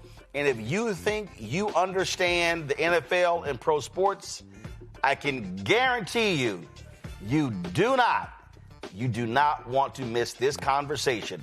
Next, right here, Roland Martin Unfiltered on the Black Star Network. This week on A Balanced Life with Dr. Jackie, we're talking about the ups and the downs of the holidays, the ebb and flow of life, those things that keep us running and gunning. But you know there comes a time in each of our lives where we need to just sit down, sit back, and relax, giving you a chance to really find out who you are and how you're going to move your life forward. How do I learn? How do I grow from this? And that's where, resilience comes. So I'm literally walking this out in real time. It's just giving myself all the grace, all the space, all the permission that I need. We're talking about all of these things this week on A Balanced Life with Dr. Jackie here on Black Star Network. If in this country right now, you have people get up in the morning and the only thing they can think about is how many people they can hurt, and they got the power, that's the time for mourning. For better or worse, what makes America special, it's that legal system that's supposed to protect minorities from the tyranny of the majority. We are at a point of a moral emergency. We must raise a voice of outrage. We must raise a voice of compassion. And we must raise a voice of unity. We are not in a crisis of party versus party. We are in a crisis of civilization, a human rights crisis, and a crisis of democracy itself. And guess what? You've been chosen to make sure that those that would destroy, those that would hate, don't have the final say, and they don't ultimately win. Now that Roland Martin is willing to give me the blueprint, hey, Cyrus, I need to go to Tyler Perry and get another blueprint because I need some green money. The only way I can do what I'm doing, I need to make some money. So you'll see me working with Roland. Matter of fact, it's the Roland Martin and Cheryl Underwood show. Well, should it be the Cheryl Underwood show and the Roland Martin show? Well, whatever show it's going to be good.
All right, folks, I've been reading sports books since I was a kid. Y'all know when I was brought up in Houston, I would do 300 books a summer. We went to the library, and my mom made us check out the maximum number of books every week, not the minimum number of books. And so I really got into a lot of sports books. Then, of course, as I got older, and then I said I'm going to leave the children's section, and I went to the other side of the Pleasantville library, where I said that was the adult books, and then began to read books. And so many of those books were about sports characters, Lou Gehrig and Jackie Robinson, Willie Mays, and others. But that's one facet of sports. The other facet is the business of the business. And too many of us, as fans, we are fixated on the fandom of sports, not understanding the real life and death implications involved in sports. Well, in a new book called Turf Wars, The Fight for the Soul of America's Game, it is written by DeMaurice Smith. He is the former executive director of the NFL Players Association. It is an absolutely riveting book that really takes you inside. And when I say inside, I'm talking inside, not only of the NFL and the commissioner and the owners, but also the players and their psyche. And DeMaurice Jones is right now, man. Glad to see you. Very much. As you can see, see, look, I read books. That's the way I want to see it. I read books. Same thing. So I don't particularly like, sometimes I'll take the cover off, but this is what happens when you travel. So I'll be taping mine up. I love it. So let's get right into it. You spent 14 years as head of the NFL Players Association, following the legend, Gene Upshaw. And he was a player. Mm-hmm. That right there was an issue. Yep. And it is an issue because, well, people have to understand this union, it's the NFL Players Association. It's theirs. But their job is to play football. Correct. Their job is not to know the ins and outs of labor agreements, legal precedent, things along those lines. Yeah. So you walking in, that had to be coming from corporate law, coming from federal prosecution. That had to be like a culture shock learning curve to understand that also they're my bosses. 100%. Look, first of all, you mentioned the GOAT, and that was Gene. And, Gene ran the union for decades, played as a player for decades. The most precious thing that I ever had in the union building was the only helmet that Gene Upshaw wore. And I kept that in the building for one reason. It is covered in duct tape. It's got chip paint. But Gene really represented that hard nose. We're going to play football in a tough way. We're also going to run this union in a tough way. And that's the way that I wanted to run the union. And coming in from, like you said, 10 years as a prosecutor, another 10 years representing big companies, it's a bit of a culture shock. The players are young and they love playing the game. For almost all of them, it's also their first job. Right. Right. And I think, it took me a while to start giving them a little bit more of a cushion, a little bit more of a grace. But, I remember my first job working at a restaurant sub shop, and you realize in your first job that the boss doesn't care for you. The players of the National Football League sometimes have to be shocked out of this complacency that they're joining a family. Right. That they're part of the Jets family, that they're part of the NFL family. Well, we just saw it, and I text you. Oh, yeah. Is it T. Higgins? Yeah. So this brother, concussion. Yeah. They put him back into the game, and then when it's over, he's giving an interview, he said, well, I got to be there for my guys. And you're like, no. Dude, okay, no. You're going to have another 20, 30, 40, 50 years of life. You may not be present for your family. 100%. And that's the culture you have to break them out of. And look, we put in the new concussion protocols in 2011. It was not popular. It certainly wasn't popular with fans. It's still not. Still not. But I did see a change, which when we texted back and forth about that the other day, that's the slip back that I'm starting to see. 2011, we put in these protocols. It's a year or two before players get their heads around them. But slowly, players start to understand, wait, this is a job. I'm a husband, I'm a son, I'm a father. I'm going to have a balance of my life, not playing football. But remember, 2011, what you also had, these back-to-back of players killing themselves. We did. CTE. So it was constantly. Well, and we drilled it in. There you go. And we drilled it in. And look, almost famously, when I texted you back, near the end, we were in a situation where a doctor put Tua back into the game. Miami Dolphins quarterback. And I authorized an investigation of exactly how did he make that decision to put him back in. And when that doctor refused to participate in the investigation, I fired him. Everybody lost their minds, especially the league, especially the doctor. But again, Roland, hey, look, you have one job. Right. Your job is not to be a fan. First of all, you are a doctor. You're a doctor. You have a Hippocratic oath. Just do the Hippocratic oath and we're good. But what we learned with Dr. Omathalu, what we learned with the movie that came out, what we learned is that the doctors were operating like they were fans. Oh, 100%. The doctors were not operating as these independent medical. It was kind of like, no, you work for the team or for the league, or your hospital is the official partner of the team. And so your job is not to the well-being of the athlete, is to get his butt back on the field fast as possible. I'll give you one further, and it sounds like the punchline to a joke. When I took the job in 2009, the head of the league's concussion committee was a rheumatologist. Not a neurosurgeon. A rheumatologist. He was the one that tried to block Dr. Amalu's studies. And I was the first one that hired Bennett into the NFL family because I wanted him to tell us, how do we build a new set of structures to keep players safe? And he, and along with another great group of doctors, were the ones that came up with the new concussion protocols. But, Roland, that's the job. The job is to not be a fan. I'm not there to make the players happy. I'm not there to make the owners happy. Sure as hell. My job is to try to make the players better. Right. And that culture change means them. Correct. And that means you're fighting everybody. You're fighting the coaches. You're fighting the agents. Sometimes you're fighting the players. Coaches, agents, players, owners, media, the league, media, the public.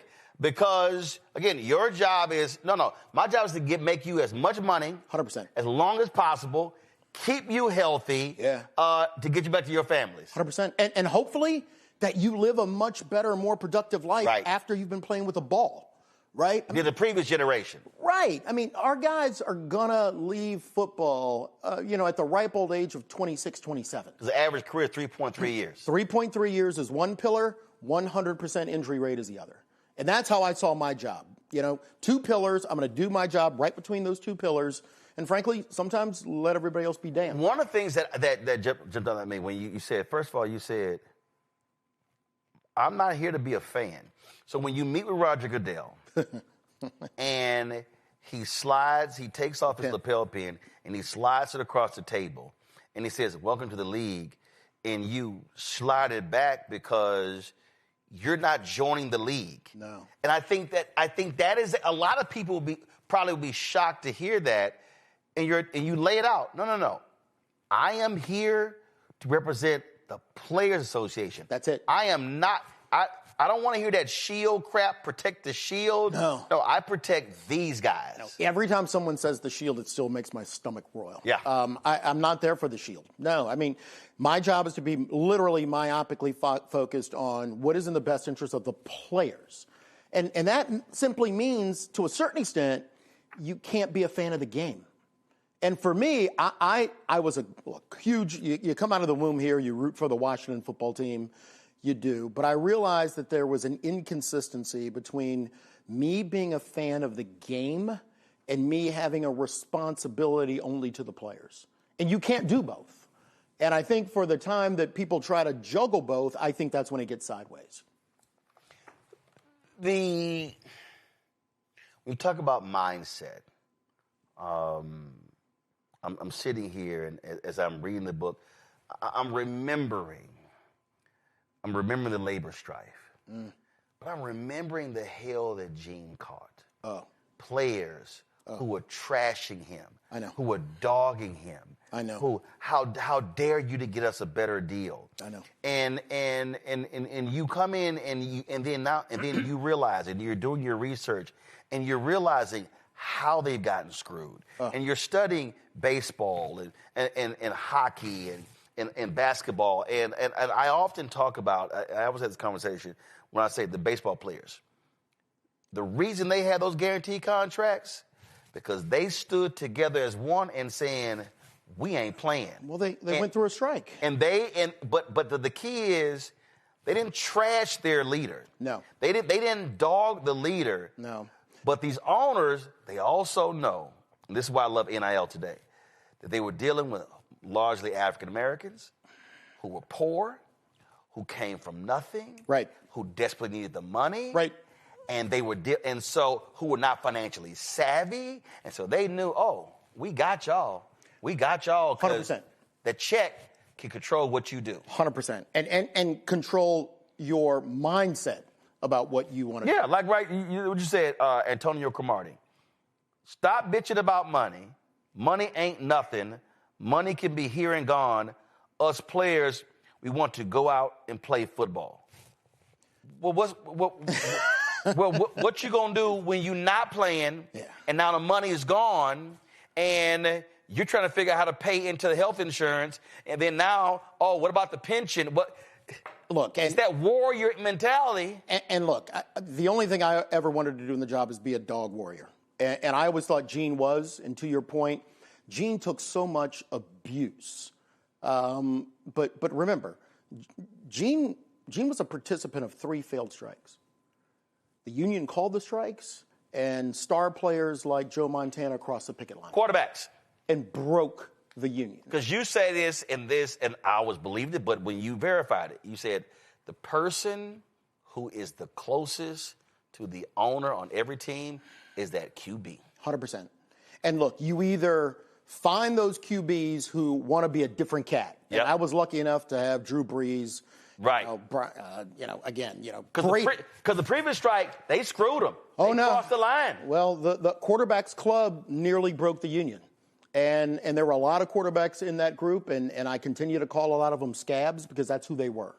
And they were the people who were paid the most, who literally came and gave the least to the union. And I will never forgive that group of people because all those men needed to do was just toe the line. Right. I mean, Gene never asked those guys to do any more than anybody else in the locker room. You know, by the time I came in, one of the reasons why I needed Brady and Breeze and Manning to really now stand up and sue the league, right, I needed to reverse that mentality. Yep. And thankfully, you know, guys who came behind those guys were always good, strong dudes, and we needed it. See, again, so for the people who are watching and listening, you might be the NFL PA executive director, but you're dealing with, was it 32 teams? 32 teams, 2,500 guys. You're dealing with 31 billionaires. 32 distinct environments. And so this locker room is different from this one and from this one. And so you got to like convince cats in each one. It's not like 100%. You having a mass meeting. You like got to go to each one, convince in each one. And so you're going to have resistance. Hey, I'm down with you. I don't trust you. 100%. And so it is. It is not for the faint of heart. Reading the book, I was like, damn, this job ain't easy. No. Look, I used to be 6'2", and I had tons of hair. So, no, look, it's a tough job because it's a group of young men who, again, it's their first job. They're doing something they love. It's all they want to do. But they don't understand, first thing, the power they have together is just unimaginable. Right. Unimaginable. Or I would say the leverage and influence they 100%. have because the power resides in that person who can say, 100%. You're cut. 100%. Well, and look, you look at the National Football League, and the only 2 entities within the league that are unionized are the referees and the players. Not the coaches. Not the coaches, not the assistant coaches. No. So when you look at the issues that the coaches are dealing with, and primarily the lack of minority representation, no union. And I used to run and pay for the coaches union. So you have no entity that's fighting on their behalf. Because they're unwilling to come together to form their own union. There you go. And so, look, I can take the bitching and the moaning and the complaining, but when all of that is directly linked to your unwillingness to stand up and fight for yourself. But see, what you're describing, though, is, and again, we have to connect the dots because Reagan gets elected, 1980. Oh, yeah. Anti-union. First thing that fires he does. the air traffic controllers. 100%. And so that was a war on unions. Yeah, and what you begin to see is this massive attack over 3 decades. Oh, yeah. Against unions. Oh, yeah. Lazy, overpaid, inhibits growth, costing us. And so people start hating unions. Yep. But what's very interesting when I think about that and what you write in this book here is that you got these players, or not the players, the NFL has been so brilliant at psychological manipulation. 100%. That they have convinced fans that, no, we own this. And so when said player holds out, right? How dare you? You're hurting the team, right? Your teammates. You're being letting selfish. The city down, all this sort of stuff. And people are sitting there going, yeah. Get your ass back on the field. 100%. Get up there and win it for us. And I'm sitting there going, But you ain't saying nothing to the dude, and especially the owners now, who are worth 8, 10, 12, 15, 20, 100 billion, but you're sitting here pissed off at the player. But when they say, oh, I know you got a contract, we cutting your ass. 100%. No, look, the manipulation is insane. Well, look, and it's also, let's just call it the way it is. It is absolutely perpetrated by the league's TV partners, right? They just are. And so the way that I've always told players is, look, when you go down on that field and you can't get up anymore, every fan will give you the tepid applause. Oh, yeah. Thank you very much. But you know what? No one's coming to your house to make sure you've got health care. Nope. No one's going to make sure that your brain isn't scrambled. No one's going to hope that you're not going to function with CTE or Alzheimer's later on in your life. So at the end of the day, the only group of people who are there to take care of us is us. Or the case of the young kid, Jordan Travis. No. Massive injury to Florida State. This dude, listen, that injury cost that kid 100%. 100, 200, 300 million. Easy. Goes to the Jets, can't play, medical retirement. That one injury. And so you're yelling in college. Right. Run the ball, run. Guess what? You're excited, but you got to go home. His whole life changed with that fracture. Look, and look, is there anybody in the FBS asking the group of players, hey, do you want to add one more game to this playoff? Of course not. There's no one saying, hey, what's in the best interest of the players where, hey, man, you got to catch one more punt before you make it through the gauntlet of college football, then the gauntlet of everything connected to trying to get into the league like the combine, get into the gauntlet of training camp so that you can sign your first contract. No one else is thinking about how does this detrimentally impact the players than the players themselves. Especially when we talk about that one hit. I told Sterling Sharp this. I said, before I got to know him and become friends, I said, Sterling, I said, you know, I talked about you for years. Yeah. He was like, what? I remember I was in Dallas in the sports radio, and I'm listening, and they're going off. They're going off on some player with the Cowboys who was holding out. Now, first of all, I despise the Cowboys more than I hate the Klan. Yep. Trust me, and the Grand Wizard Jerry, same thing. I hate the Cowboys. But I'm listening to this radio show, and I was so pissed off, and I called in. I said, let me explain something to y'all. I said, Packers win the Super Bowl. I said, and Sterling holds out. Mm-hmm. And one reason I don't give a shit about Brett Favre, and you hit him in the book, is that Sterling needs to be back here in camp. And I'm like, oh, no, Brett, you got your money. 100%. But you want Sterling to come back, and I think he did it later with another, I think it was not Donald Driver, but it was another receiver. He left the Packers, and he went to the Broncos. Yeah. Same thing.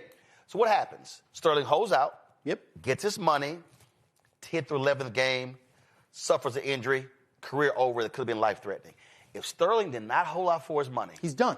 He's done. And I said, y'all, I ain't got no problem when a player, I said, has outplayed his contract, who's holding out, because guess what? That owner, the billions that he's making, the money that he's making, what that player is making pales in comparison. So I tell fans all the time, shut the hell up, because you ain't taking one hit. Well, look, I'll make a crazier story.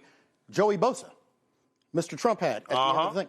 When Joey Bosa went to the Chargers, getting ready to sign his rookie deal, the Chargers put all sorts of language into his contract that, frankly, just was not good for the player. Right. We talked to his agent. We talked to the player. Hey, look, you don't have to agree to this language. Hold out until they change the language. And he did. So, again, you're talking about a guy at the end that, you know, Joey's politics are Joey's politics. But when it came time for the union to protect him. Right. Who did?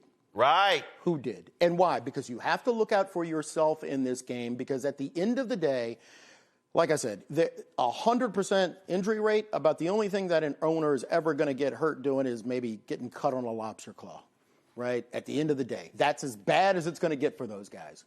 And again, they will their teams to their families for generations. Yep. And our guys will be out in 3.3 years. The Hunts who now run the daddy owned it. 100%. I mean, you could Harris, go down the line. Rooney's. You could go all around in terms of how they do it.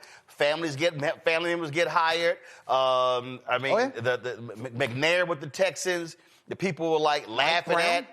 We can go on and on and on in terms of how they operate, and then also who they hire as coaches. They will own in perpetuity. And every guy that comes into the National Football League only gets to the National Football League because he made it through a gauntlet. And to your point, the fact that the league does such a great job spinning the heads of working people who work just like these guys. No guarantees. That player is depriving you of an opportunity to enjoy the game because they're holding out and you spent your hard-earned money buying that jersey when the reality is most fans cannot afford that ticket. No. Cannot even afford the tailgating, the food at the game. Look. And again, it is psychological manipulation. I know. And look, I got into it with fans during Anthem and Kaepernick. Well, wait a minute, D. We don't really care. Of course, we won't mind, but we just don't like the fact that it's interrupting the game. When is it interrupting the game? And in fact, when he was doing it, no one knew. It was a reporter that recognized it. I got to call that second preseason game. Yeah. Then all of a sudden, they're going like, we don't want politics in the game. Oh, so you don't want politics in the game, but Chris Christie's in Jerry Jones' box. Oh. You don't want politics in the game. I ran into Herman Cain at the Texans game in the tunnel, and I said, "Yo, Herman, when you coming on my show? Why you scared?" So it's like people understand. Oh, you don't want politics in the game, but it's always been in the game. But this stadium was built with political city, county. Come on. Of course. 1933, the owners ban NFL players who have been in the National Football League from the start. Ban them. Political decision. When they go to get their antitrust exemption so that they don't have any competition whatsoever, that's purely politics. That was Congress. 100%. When they get their 501c6 nonprofit status, political or not political. So this idea that somehow politics has never been in sport and a fan saying, hey, we just don't like the anthem because it's putting politics into sport, your butt is in the seat at the stadium only because of politics. Right. That's it. And so when the Chiefs are pissed off right now because the voters didn't give them the referendum. And they're pissed off. That's politics. That's politics. And so, we are in a macro political system in America now that is run by oligarchs. And at the end of turf wars, I came to the conclusion that now the country's being run like the NFL. Yeah. And it is politics first. It's wealth and absolutely, rich people and billionaires getting richer. That's the system. And if people just don't wake up and understand that this is just a money play, this is a power play. Yeah. That's why I wanted to write Turf Wars. You mentioned Kaepernick. I was I covered that extensively. Yeah. Texting him and others back and forth.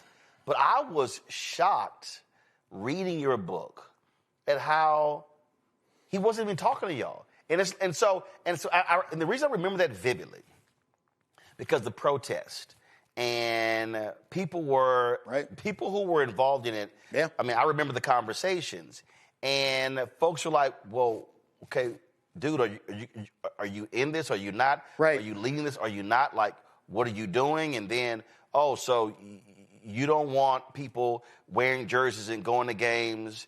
And then it's like, okay, but what are you doing? And then the Players Coalition, and then the whole deal. And I'm sitting here, and you're literally saying, dude, are you gonna call us back? Yeah. It was a hard time. My job is to represent the players, and I did. And we represented Colin. We woke up and found out about the settlement on the news like everybody else. Trying to keep the players. When you say the settlement, that was when he sued the NFL, right? And then he settles for him and Eric like $8 million.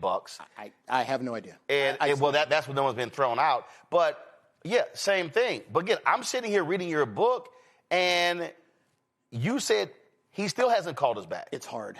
It was hard. And look, and what I loved from the players, especially guys like Kenny Stills. Yep. And those guys who decided, no, we're going to fight this fight. And many of them were fighting on this fight saying, we're going to kneel until Colin gets a job back. And then, we have that issue in Atlanta where... Yeah, the whole workout deal.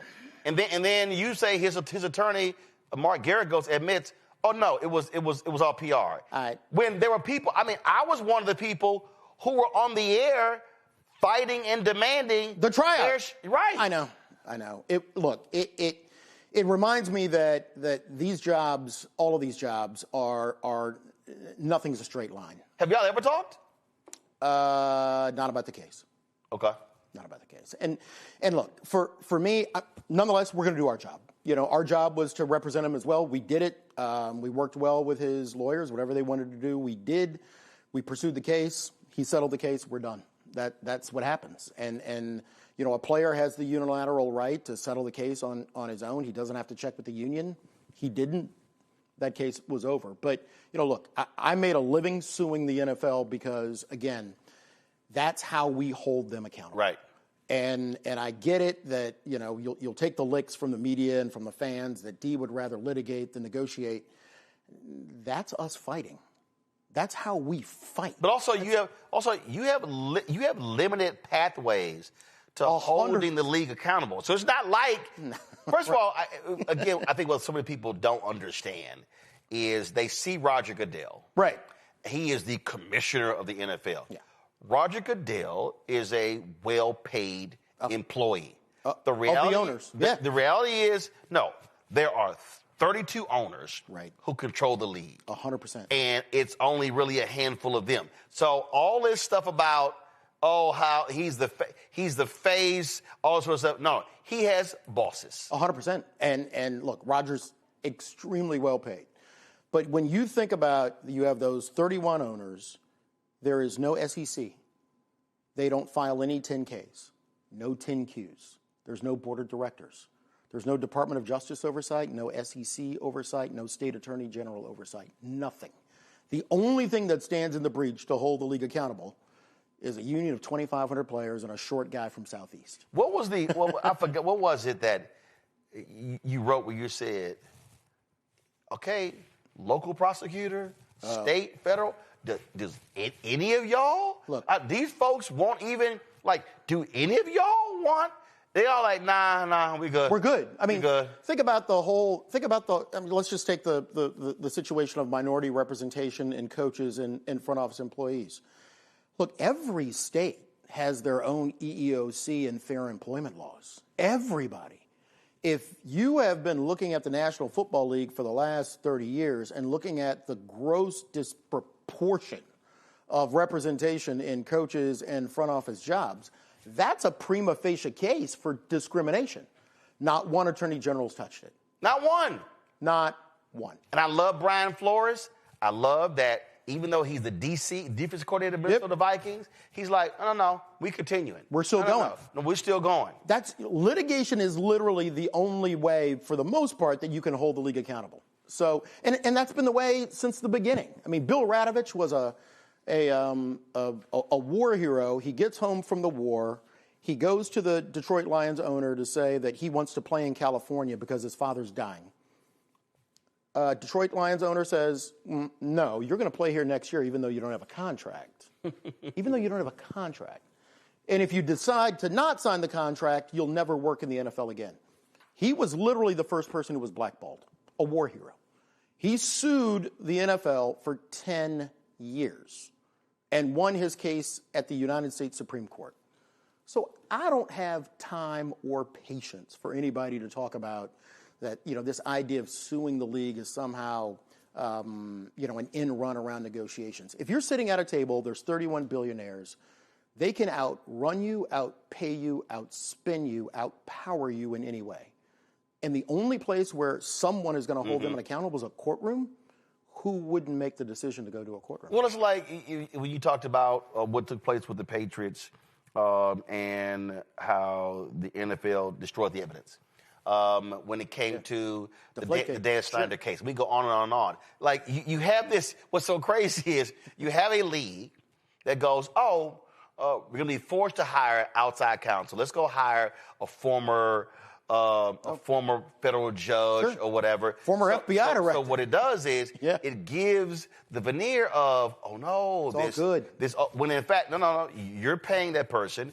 You get to see their report. 100%. You get to redact their report. 100%. You get to determine what gets released. So how? But again, the PR is, oh no, this is beyond reproach. Oh, 100%.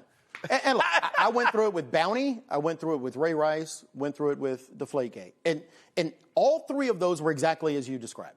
We're going to investigate this the way that we want to investigate it. We're not going to let anybody see. If it comes to evidence that needs to be held so that we can look at it, so the player can look at it, oh, no, it's gone. And then they write a report, and then they give it to everybody in the network, and then everybody in the network says, hey, this thing's good. It's all wrapped up now. No. So I made a decision early on that the players hired someone to go to war. And my only job was to go to war. It's not to make friends. It's not to appease people, not to make everybody happy. Not even there to promote the game. I'm not there to promote the game. I'm there to make sure that the players have some sense of safety. And what they need to find out now, what these new players who now are moving to whomever their next leader is going to be, they just simply have to make a decision whether they're going to hire a warrior or someone who is a caretaker. And those are two separate jobs. Right. You when you mentioned Joey Bosa earlier in the contract language, I cracked up laughing at Kirk Cousins bitching about the franchise tag. The franchise tag. Kirk, I mean, he's bitching, and you're sitting here going, dude, really? Really. And the person who has benefited the absolute most is the person who's bitching, Kirk Cousins. And then you go in, then you start going into Tom Brady, and you're like, dude, I need you to maximize your contract. Right. Because you're helping everybody else. The Lamar Jackson deal. I mean, that was I remember, listen, I'm a Houston Texans. I'm born and raised in Houston. I'm all Houston.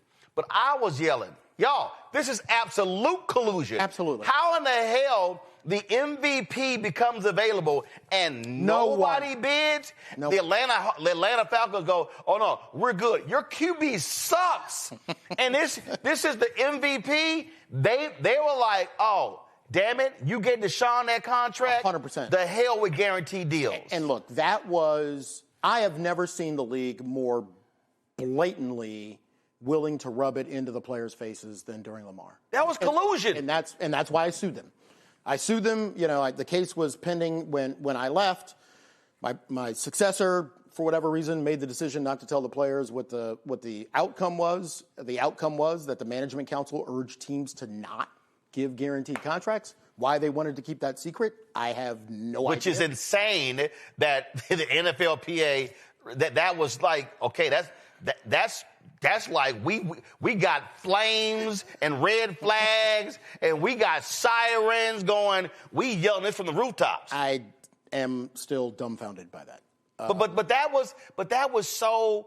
And you said it. You said Lamar got as much as he could, but I wish it, because I go back to leverage and influence, because I use this. I hate when people say Michael Jordan had power. No, he had leverage and influence. 100%. When Abe Powell fired his ass, Michael learned what power was. 100%. And so we were all here for that one. Oh, I use that example all the time. Oh, yeah. And I say that, and so that was a case where, and when you argue what you wrote in the book, well, Lamar could have said, until you put a guaranteed deal on the table, I'm not playing. And we get X number of years. Yep. You don't want stuff to go by. Yep. But the reality is, that's the war. The guys today, they have to, some of these guys are going to have some Oscar Robertson, some 100%. Kurt Flood, some Spencer Haywood. Some dog. In them to say some dog. That, no, if I do this, this is literally changing the game for the next 50 years. Well, look, and I was lucky enough to have a lot of those guys in 2011. You know, when Drew and Peyton and Tom decide to put their names on that thing to sue the National Football League. I love that my fellow Aggie Von Miller called you. When he called me. Dude, not even in the league. Not even in the league. Not even in the league. Not even drafted yet. That dude called me on my cell phone, hey, D, I want to be a part of this. We need those guys. Somebody has to find those guys for the next 15, 20 years, because what's going to happen, because I know the owners and I know the way they operate, they're going to try to roll all of this back. Yeah. And they're unhappy about a lot of the current deal right now, mostly because a lot of teams are spending above the salary cap. That's the way we structured it. I'm not mad. Spend as much as you want. Because you wrote about how a lot of these teams were under it, and they were just sitting there pocketing that money. Oh, yeah. They were just like, we're going to be competitive. We're just going to keep, and we'll keep going. Well, when you think about the teams, and again, fans were conditioned to believe, well, of course everybody's spending the salary cap because everybody wants to win the same amount. No, they don't. The fact that you had more than 10 teams spending less than 80% of the salary cap or 85% of the salary cap for decades. It's a third of the league. It's unbelievable. So now, when they declared war on us in 2011, guys stood up. And guys like Vaughn, Legion, Mike Vrabel was like a hardcore union guy standing up. And we found those people to stand up and fight. This new group of players are going to have to find a group of players who want to fight and then pick the right executive director that matches their will. Yep. Instead of potentially getting it the other way around. I really need you to explain to people. I mean, when Robert Kraft, who you talk a lot in this book, when he went on CNBC and said, oh, yeah, it's socialism. And Joe Kernan, hardcore MAGA, well, no, don't say that, because this is before the Mamdani election. Right. Kernan, no, don't say that. And then Kraft tried to dance out of it. And it's like, no. It is. The NFL, the most profitable sports league in America, the NFL is a socialist system. 100%. Explain to people how it is pure socialism. By definition, they socialize their cost, they privatize their wealth. When you think about almost every stadium in the country is supported by taxpayer money. The league will say, well, wait, the owner's going to kick in some money to build the stadium, and perhaps the Bill Stadium is the best example. Right. By the time it's over, the taxpayers in Erie and in New York are going to end up paying close to $1.4, $1.5 billion. New York State, Kathy Hochul put it $600 billion. And I was like, yo, where in the hell did that come from? At the end of the day, every economist believes it's going to be well over $1.5 billion. Later on in the month, she's got to make a decision on the budget to cut aid to whom? Kids and families and mothers. But she gave the Pagulas, multiple billionaires, $600 million for a stadium. 100%. That again, I believe it's going to be $1.5 billion by the time it's done. One of the worst stadium deals, Cincinnati. Easy. And then, Terry Pagula parks his $100 million yacht, for whatever it is, out front so that he can watch his daughter play in the tennis match. But that is what they do. Even when they say that the owner is going to kick in money, the owner's money is tied to the PSLs that the fans are paying. So the fans are going to pay 3 times for the stadium. You're going to pay from tax costs, you're going to pay for PSLs, and then you're going to pay tickets to get into the stadium. Right. I'm paying a license that gives me the right to buy the seat. Yeah. So let's flip it around and let's just turn it into D. Smith's house. I go to the folks in Montgomery County and say, hey, look, I got a great idea. I want to build a big house for myself. The only thing I need is the city or the state or the county to give me the land to build a house on. That's all I need. After that, I'm going to charge people to come in every time they come into my house. And also, it would be great if I got the taxpayers to also, pay for the building. Everybody would laugh. I'm sorry. And also, if I'm looking for any lawn maintenance or any upkeep, you also are going to pay for the renovation. All of it. Also, by the way, if I have a party and I'm actually, if I have valet parking, I'm going to keep the valet parking money. You're going to pay. And matter of fact, I'm going to park a food truck out front, and I'm going to keep all the food money as well. 100%. And by the way, I'm going to need you to also go to the state and improve the highway. Yeah, because I want people to get there better. And then, by the way, we'll top it off with we need all the first responders and all the police officers to get paid overtime to protect my house. That's a National Football League. Hold up. And then, Pentagon, I'm going to need y'all to cut us a check so we can unfurl the big-ass flag. And the flyovers. And then the flyover, and also the salute to America. Yeah. Salute to the soldier in the third quarter. Oh, taxpayers, y'all paying for that too. All of it. All of it. I mean, it is simply the biggest land grab of money I've ever seen in my life. And you sit there and then you get to a negotiation session with a group of owners. And you and I, if we were able to pull off such a scam like that, we would be thankful. We would just be thankful. But you get to a meeting with those guys, and they look at you, and the first thing they say to you is, we need more back from you.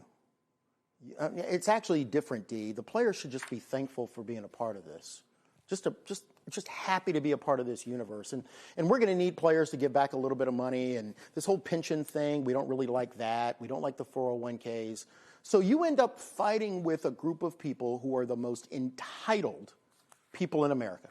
The National Football League is the largest concentration of billionaire wealth in the country.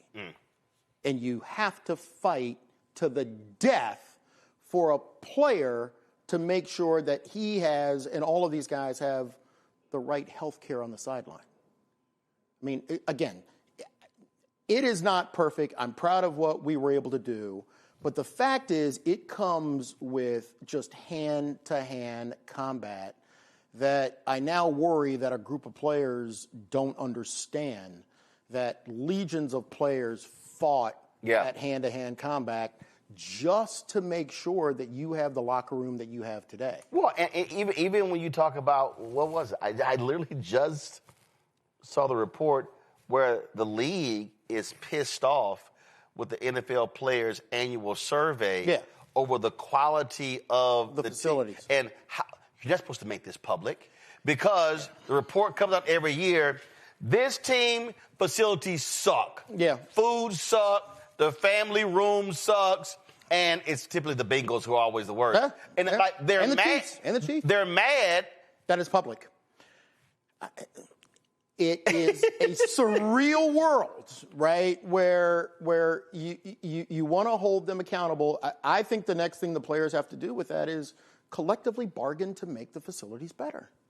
Right? I mean, look, I love the idea of the survey, but the next thing that you have to do after that is go and fight to make all of the facilities meet some because what the players have to, but this is and then again it goes back to leverage and influence. Yes. There literally is no game without the players. Correct. If the players say it, I go back to when the NCAA was scared as hell that Nolan Richardson and John Thompson were going to boycott. I remember the one when Thompson walked off the court. 40 minutes of hell. I think it was Prop 48. Yeah. 40 minutes of hell, Nolan Richardson. Oh, yeah. They were scared that, oh, my God, if the tournament comes, that these cats are not going to come out for tip-off.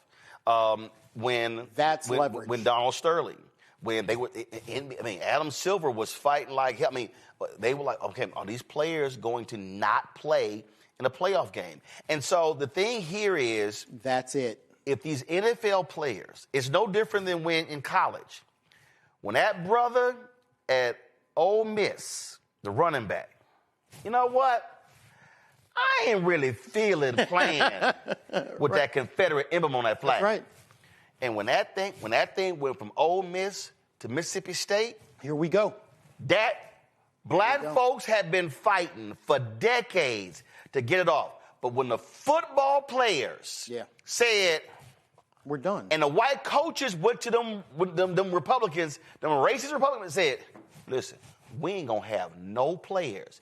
That damn flag was changed. 100%. And this is where, if black players, that level of consciousness to say, we can change all this, but as King said on April 3rd, 68, has to be collected. 100%. Has to be collected. And look, I used to tell the players, I'm so thankful that Dr. King didn't have Twitter, because everybody would hashtag a fist sign and a walk emoji, and nobody would have actually gotten into the streets. there comes a time when you have to get into the street. Because when you look at union rights, rights for women breaking the glass ceiling, civil rights, none of that was bestowed upon us. No. Someone had to actually get into the street and march. I just did a book thing at the Birmingham Civil Rights. People die. Most labor laws today are a result of people dying. Of deaths. 100%. I mean, you talk about the Triangle Shirtwaist factory fire, those are deaths. You talk about Ludlow, deaths. The Voting Rights Act is linked to hundreds of deaths. Hell, you read about the whole DeMar Hamlin deal. They wanted to go back and play. 100%. And it was the players who were like, no, hell no. That ain't going to be a game. And that willingness to actually do something is what players across almost every league has to do. And look, I hope, for example, the WNBA players reach a good deal, but if they don't, they're going to have to demonstrate their willingness not to play. And I think out of all the sports leagues, man, I'll tell you right now, I've worked with those women in the past. They are killers. I dig them. I dig them because they're willing to go to war. They are willing to. They go were to more war. aggressive on BLM and social justice than anyone. Yeah, they got rid of a sitting. They ran an owner. Dog, when you run an owner out the league, Kelly Loeffler, your ass got to go. She was a billionaire. Out. Look, everybody wants to talk about, who's strong, who's got a lot of leverage, who's got a lot of power. I don't know of any group of players in history who ran out their own owner who was a billionaire politician. Who? Group of women. Right. Right? And so that level. The players didn't run Sterling out. Oh, no. That was the narrative. And again, nothing against the players. Nothing against the players. Adam Silver did exactly what Adam Silver had to do. Yes. Full stop, right? I mean, nobody ran that dude out. Full stop. The only group of players I have ever seen execute that level of Atlanta Dream pure players. Dog. And look, I dig every one of them because I think that they understand what the frame is. If they've played in high school, if they've played in college, they have always been second. The men's team probably got better facilities, always. better everything, and I think that they understand. Probably except at Tennessee. Except at Tennessee. Yeah. and so they come from a system and a frame where they understand that it's just us. They're going to get this done. But also, what I love that these women, they're sitting there going, hold up. How much are you now worth? See, everybody keeps talking about. Right. I love when the Clay Travises and these MAGA people, at least make no money. They're like, no, hold up. Stop. You can't go from this to, you paid $325 million. You paid. They like, no. They're making money. We see what's going on here. 100%. We see how the game's playing. And they're like, and because the WNBA is so young, now with these rival leagues, they're like, the talent can go over here. Because for so long, if you were a woman basketball player, you actually made more money going overseas. Oh, 100%. So unlike in the United States where it's the NFL or bust, yeah, you can play overseas, but the NBA money is different from over there. Correct. They actually made more money in Poland and Russia than the United States. Look, so much so they tried to change the rule to say if you worked over there, you couldn't come back. So, I mean, the agency that these group of athletes have, I see as almost unique in the paradigm. And I'm looking for them to use every bit of leverage they have. A few more questions. Being the head 14 years took a massive personal toll. Yeah. The drinking. It was just, you write how, this job was eating you alive because it was 24/7. It's hard. Look, I only know one way to go, and that's 110 miles an hour the whole time. And you convince yourself that you're absolutely indestructible. You just do. And it got to a point for me of, look, the way that my brain churns about everything that the league is going to do. I'm playing three-dimensional chess all day. Right. And unfortunately, all night. and it wears on you. And so for me, just to get to sleep at night, you're hitting a few martinis and a half a bottle of wine. And I thought that, it doesn't, look, for anybody who finds themselves in that situation and for people out there who have dealt with it, they all tell the same story. It doesn't jump on you one day. It's just that one day you realize, wait a minute, what has happened? And when my jaw wires shut where I could barely walk and had to go see somebody to handle TMJ, I knew that the stress level for me and my ability to handle it had completely got out of whack. Mm-hmm. And that, look, that's born out of this belief that you're indestructible. But I think, for me, what led me there and some of the frustration that I had with some of the players, people who have not grown up in a sports paradigm, who have your background or my background, when you sit down and you write on a sheet of paper that, okay, let's just start off with the fact that there's 31 billionaires. And they control, and they have a way of controlling almost every political figure in their state. They have a PAC, and they can control almost every politician they want.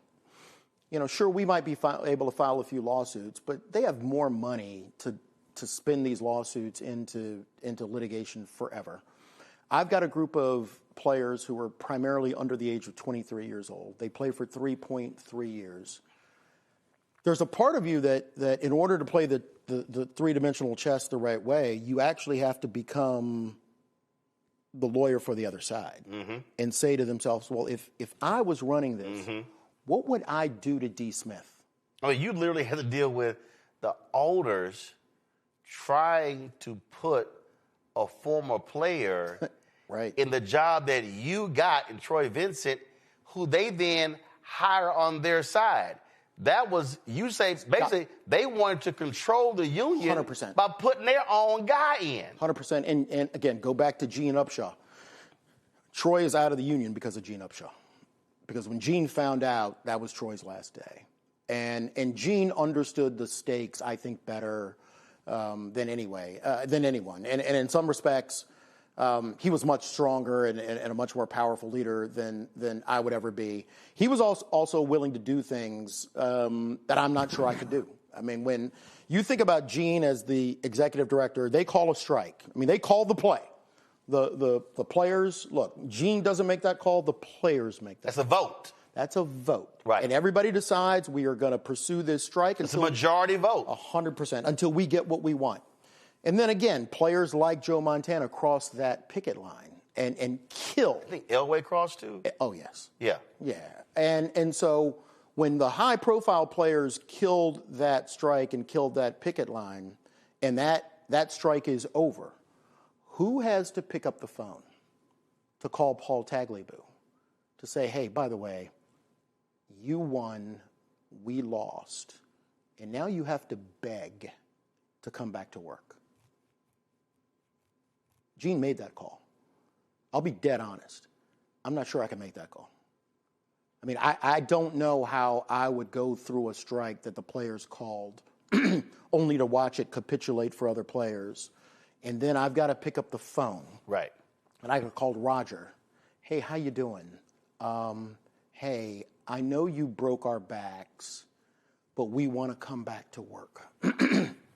Gene made that call. And when he made that call, the owner said, sure, you know what, it's great. Why don't you all come back to work? But the first game this weekend, everybody's playing for free. That's what the league did. So, no, I don't have any and love he couldn't lost. Object. What do you do? You're lost. You've lost. So I know people, the Sports Business Journal, I think, just recently honored Gene as one of the most influential people, top 125 influential people. And I think he deserves it. Here's my question. I wonder how many people connected to the Sports Business Journal gave Gene his flowers while he was alive. Right. Pump the brakes. Right. Right. And so I know Gene didn't get into this job to try to get accolades from people like that. I didn't, because I certainly saw what they did to Gene. And I saw the way that they did everything in their power to make him a false caricature. He got eviscerated. I mean, I remember reading stories. I remember seeing players curse him out and talk about that man like a dog in interviews. And when I took the job, I made the decision of I wanted to run the union the way that Gene would have run the union if he was an asshole prosecutor from D.C. And that's the way that I wanted to run the union. And because he was a former player. Your deal is like, that ain't me. It's not me. It's not me. But I'll tell you right now, and I think one of the things Gene did that I didn't do, especially when it came to former players, bad-mouthing Gene, I think the code of being a player, I think Gene kind of gave it a pass. Right. And let those players kind of say whatever they say. I'm not a former player. Yeah, no, you write about Russell Okong, you write about Troy, you put names Joe out Montana. there. Look, I'm not going to let you undercut the work that this union on behalf of the players has done. And by the way, I'm not going to let you undercut what those other players did. I mean, we've got hundreds and thousands of players who supported this union who lost their jobs fighting for this. So, no, I'm not going to let you put out a false narrative that does a disservice to them. You were not only you retire, but you step down. Yep. They replace you. That person barely lasted. They're now in a conundrum. Yeah. You fought. There were people who you were fighting for. Do they reach out and say, D, give us some advice? Because to your point, listen, when these TV contracts are coming up, all that sort of stuff, you got to decide, who do I want? Do I want a pit bull in there swinging for us? And what they just went through, that was shocking. Shocking. That I don't even know it lasted a year. Almost two. I'm still at a loss about that. I don't, because you were not involved in the search, the replacement, none of that. No, and Roland, honestly, I mean, I spent more than a few months blaming myself for this because within 2 years of you leaving and you see things get so far out of whack, you can't help but blame yourself. And did you blame yourself because you thought I had positioned it in the proper way, that they would make the right choice? I thought I had taught. Got it. And again, I always thought that my main job vis-a-vis the players was a teacher, right? Because you have to teach a group of people who've never had a job what this is. You've got to tell them about John Mackey. Yeah, but you also are teaching them, though, which is, again, this is a union, the intricacies of labor law. Yeah. You're teaching them finances. You're teaching them P&L responsibilities. I mean, you're talking about a $15, $20 billion, $25 billion. But even from the player standpoint, your budget ain't small. No, I mean, no. This is a multi-million-dollar union in a multi-billion-dollar industry. 100%. And you're facing 32 mega-billionaires. And look, nobody should feel sorry for players because they have the wherewithal to go to war. I mean, that was what I left and built. I mean, they're sitting on probably $1 billion in cash. Players Inc. runs the union, so we can fight every case to the death as we would. But, for example, when it became public about the collusion lawsuit that somebody decided to keep secret from the players, two things jumped out at me. One, the collusion case, and let's one giant step back. Collusion goes to the heart of the relationship between players and owners. Yep. It is literally the third rail. And when you think about the baseball strike in 1994, that was pure leverage by the players. But the same thing that was going on at the time. They still hate Marvin Miller. That man to death. They still hate that. That man has passed away, and his name is a cuss word. And you know who was my mentor? Marvin. And they still hate him. And Marvin talks about. He hasn't been elected to a Hall of Fame. No, and let me say this: the last dude who cared about being in the Owners Hall of Fame was Marvin. But they're like, hell no, because he led those players. That's the way I wanted to fight. And so, collusion being at the heart of this, the 1994 strike by the baseball players was important, but the same thing that was going on at the same time, 3 collusion cases. So that combination of player activism joined with the fact that there were 3 monumental collusion cases that the owners had lost put the owners at such a disadvantage where they were like, no, we have to cut a deal with the players. So this idea of taking a collusion case and not leveraging it to the benefit of the players is still stunning to me. And I'm always walking a careful line. I've got a non-disparagement clause against them, but that's simply the truth. The collusion is the most important thing for any group of players to find and leverage. It led to free agency in 1993. John Mackey started the collusion fight in 1971. Kaepernick is a collusion case. Lamar is a collusion case. Right. So, I mean, yes, this is the essence of the fight. And so my hope, look, I love the union. I love the players. My hope is that they find that warrior spirit, because if they don't, I'll tell you a group of people who will roll the clock back on them. Those billionaires. 100%. Do you believe, last question, Yep. do you believe that with NIL, and this is the position Yeah. that I take, that what NIL has done, so the old model was player gets drafted. Right. He walks across that stage. Happy. Big bear hug from Roger Goodell. Drives me crazy. And then they go interview him about my mama house. Yeah. And all this sort of stuff. About mama daddy a truck. Okay, if you ever even see the daddy. Now all of a sudden, you're a mess. You got cats. I hated that. I do too. I hated it. No, it's against our grain of existence as men, right? Right. I just this whole thankful. Like this is my new daddy. Like shake his hand. Right. It's right.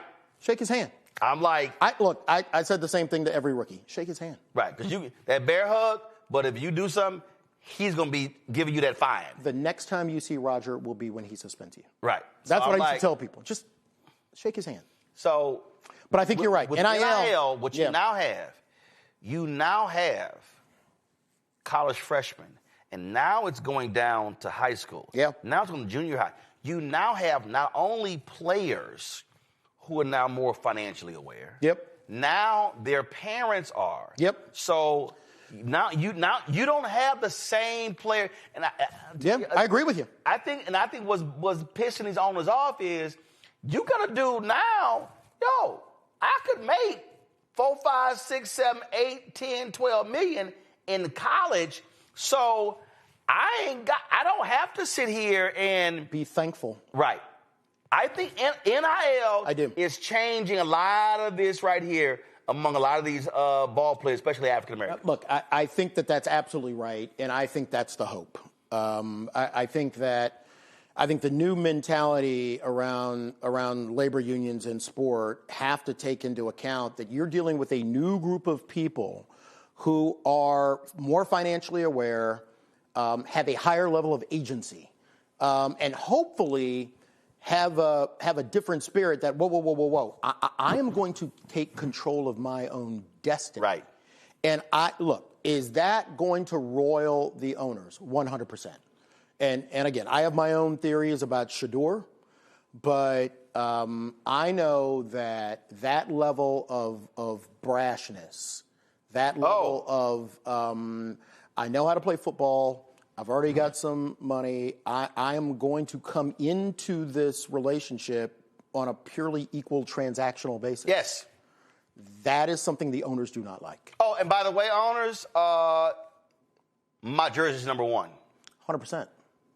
100%. And so Haslam, your sons are wearing number 12. 100%. Not Dylan Gabriel. And that, again, it is now the time. They can't handle that. It is now the time to take the mantle of being a warrior and let's go, right? Because this system, I'm proud of the things we've done, but this system is also ripe for a revolution. Oh, yes. And those things are good for working people. See, that's why I've had some conversations and colleagues of mine and I wish we were having this when Michelle was still there, but then she was leaving. Yeah. At the NBA PA. With the NBA players. I love her to death. But what's happening is, and I had a conversation with the retired president of the Retired Player Association, and I said, bruh, you guys understand, you guys are all individual corporations. I said, right. What is the most fascinating thing? If you take All the Smoke, you take the Pivot, take all of these different shows. This is why, and I'm like, y'all got to see this thing differently. I'm like, stop going do deals with these cats over here making them money. I said, what makes these podcasts successful are your stories. 100%. So your story, you're taking us inside the locker room. Right. We can't go there. I can be a reporter and say what I heard, but no, you're saying what I know. Right. And I said, so you're now I said, all these cats are now doing these individual deals.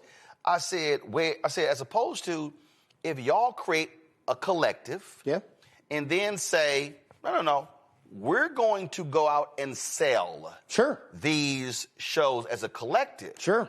We're going to go cut brand deals. We're going to go cut, you just saw the Jeff Teague, their podcast, just deal with Adidas. So now all of a sudden, so as opposed to individual, no. You should be moving as a collective because every time, what people don't realize, all of these same stories, that's how documentaries are made. 100%. Why do they have to executive produce a documentary? Y'all can actually go out and hire your own filmmakers. Oh, easy. Now you're talking about, yes, you're making money over here, but this is a multi-billion-dollar industry. And that's power. Media deal. 100%. The NFL and the NBA and Major League Baseball and soccer and PGA, it's all media deals. Oh, no. I'm saying to the players, that's right. Y'all got to be in the media business. I know. Well, look, one of the reasons I created One Team Partners was that. Getting everybody together on a group licensing page so that we dictate our own destiny, right? Now, think about what happens to your point with... And explain that before we don't know, because that was NFL and... Right, NFL, Major League Baseball, soccer... So now y'all are moving as a collective. Correct. I can negotiate a higher... 100%. I got you. And so our deal-over-deal ratio went through the roof. It holds all of the people that we do deals with accountable, because if you do a deal that screws one of our partners, guess what? No. So this idea of a collective is literally the thing that changes. Look, institutions don't change. People change. Right? And the idea of a collective, imagine what happens if a group of basketball players or football players decide, we're not going to give away the free interviews to ESPN anymore. Right. We're going to create NewCo, and we're going to do it ourselves. What was it when the magazine, the players, Derek Jeter, that's what that was. The magazine, the player, it was called the Players Tribune. Yeah. I mean, that was that nation idea. It was sort of like, wait a minute, hold up. Why do I'm driving ESPN. I'm driving TNT. Without us, you don't have shit to talk about when the game's over. One of the biggest fights I got into in the National Football League, if you think back to Marshawn Lynch, who... Oh, I remember. Famously. I remember it. Didn't want to come to the press conference.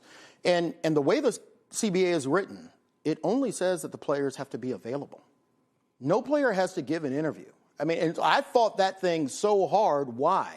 Because at some point, this collective is going to understand that the media deals and our ability to go directly to the consumer is going to absolutely change this market. Did you see the movie? I guarantee you saw it. I love the movie because he shot it with an iPhone. That's one of the reasons why I love High Flying Bird. Oh, yeah. I love it because the crux of that is, self-media silo. We're the product. If we can sell tickets, get excited.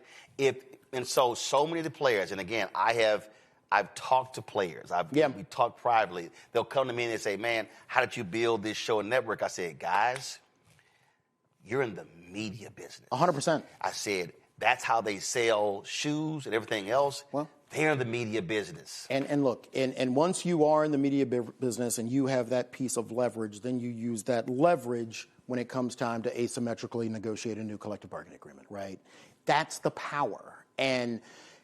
But it takes vision, it takes a level of discipline, but it honestly has to start with a group of players who have to decide that we don't want to be complacent.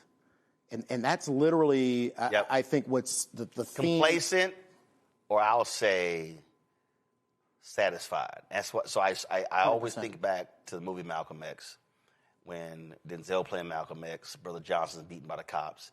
He says, call an ambulance. And they call the ambulance, and the cop goes, all right, you got what you wanted. Now let's break this up. He goes, no, I'm not satisfied. On to the hospital. I'm always saying, Don't be satisfied. I'm not satisfied. 100%. Look, that's what drives us, right? That's what drives us. And look, I've always been such a fan because you speak truth to power. And, man, what a pleasure.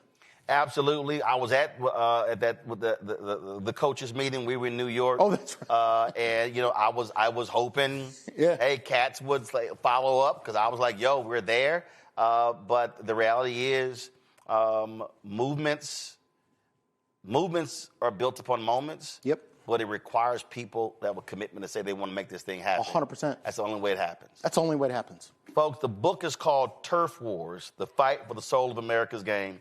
And y'all, I'm trying to tell y'all think I'm lying. Listen. It's all marked up. I dig it. I need y'all to understand. I dig it. That's what I love. That's what I love. I go through. That's what I love. go through highlighters, and that's so I'm trying to tell that's the biggest honor that you can give me. I'm trying to tell you, when I work read through a book, I go look all my books. It's a highlighter. I have 2 or 3 highlighters because if one goes dry, I'm good. 100%. And then people always ask me, why don't you get your books? But I said, no, because I actually will go back. Me too. And pull something from. So fascinating book as well. Demars, I appreciate it. My brother. Folks, Thank you, brother. that is it for us. Again, be sure to get the book, Turf Wars. I guarantee you absolutely will have a totally different understanding of the NFL. We want y'all to support the show. Of course, look, we ain't got no millionaires and billionaires cutting us checks. We started this show 7 years ago. Now we have this network. We have 3 other shows. We're launching a daily news show next month.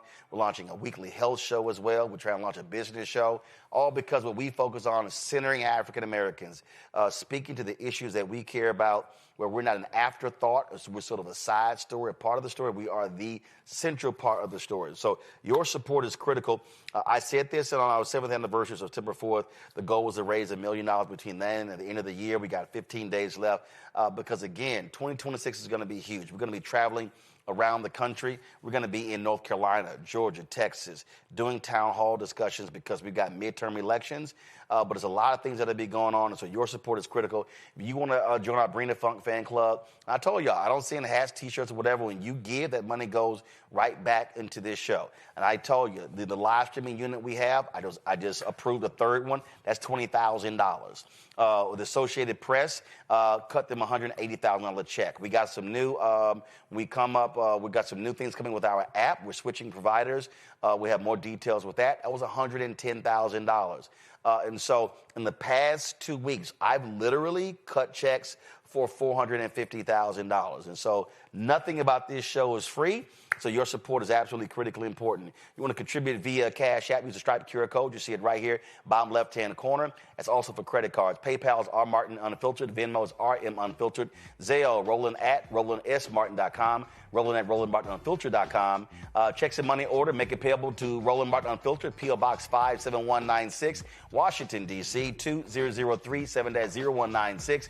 If you want to, of course, download the Black Star Network app, be sure to do so. Download the app, Android phone, Apple phone, Android TV, Apple TV, Roku, Amazon Fire TV, Xbox One, Samsung Smart TV. Be sure to get our Roland Martin Unfiltered swag. If y'all want to get our shirts, our hoodies, our crew necks, our T-shirts, everything, go to shopblackstarnetwork.com. The QR code there as well. All of those products on my desk over there, you see, those are Black-owned companies that are on our marketplace. Y'all, we got, you name it, backpacks, we got dolls, steam dolls, we got relishes, sauces, we got Christmas ornaments, we got all kinds of stuff. Go to shopblackstarnetwork.com. When you buy those products, look, y'all buying Christmas gifts, buy Black-owned, okay? When you buy those products, then you also are supporting this show as well. So go to shopblackstarnetwork.com. Don't forget, fan base. It is just 2 days left in the capital raise. They're trying to raise $17 million. They crossed $15 million. You got 2 days left. I'm going to have Isaac Hayes III on tomorrow. That's it. The fundraising round closes on Wednesday. Download the app, Fanbase. And of course, if you want to invest, get more information at startengine.com/fanbase. Startengine.com/fanbase. I wore my Aggie shirt. Now, I ain't happy with these our conservative border regions. They screwing over when it comes to DEI, but I'm fighting them as well. But I will shout out Texas A&M volleyball team. They upset the number one team in the country, Nebraska, on yesterday. They advanced to the national semifinals this weekend. And Matt Manning, your Longhorns suck. They lost to Wisconsin. So y'all not going to the national semifinals. So shout out to the Texas A&M women's volleyball team. And, of course, we'll be getting ready for this weekend. My Aggies play Miami. Oh, by the way, Henry, your Cowboys suck. They lost last night. My Texans won. Yeah, that's how we do it. I'm going to see y'all tomorrow.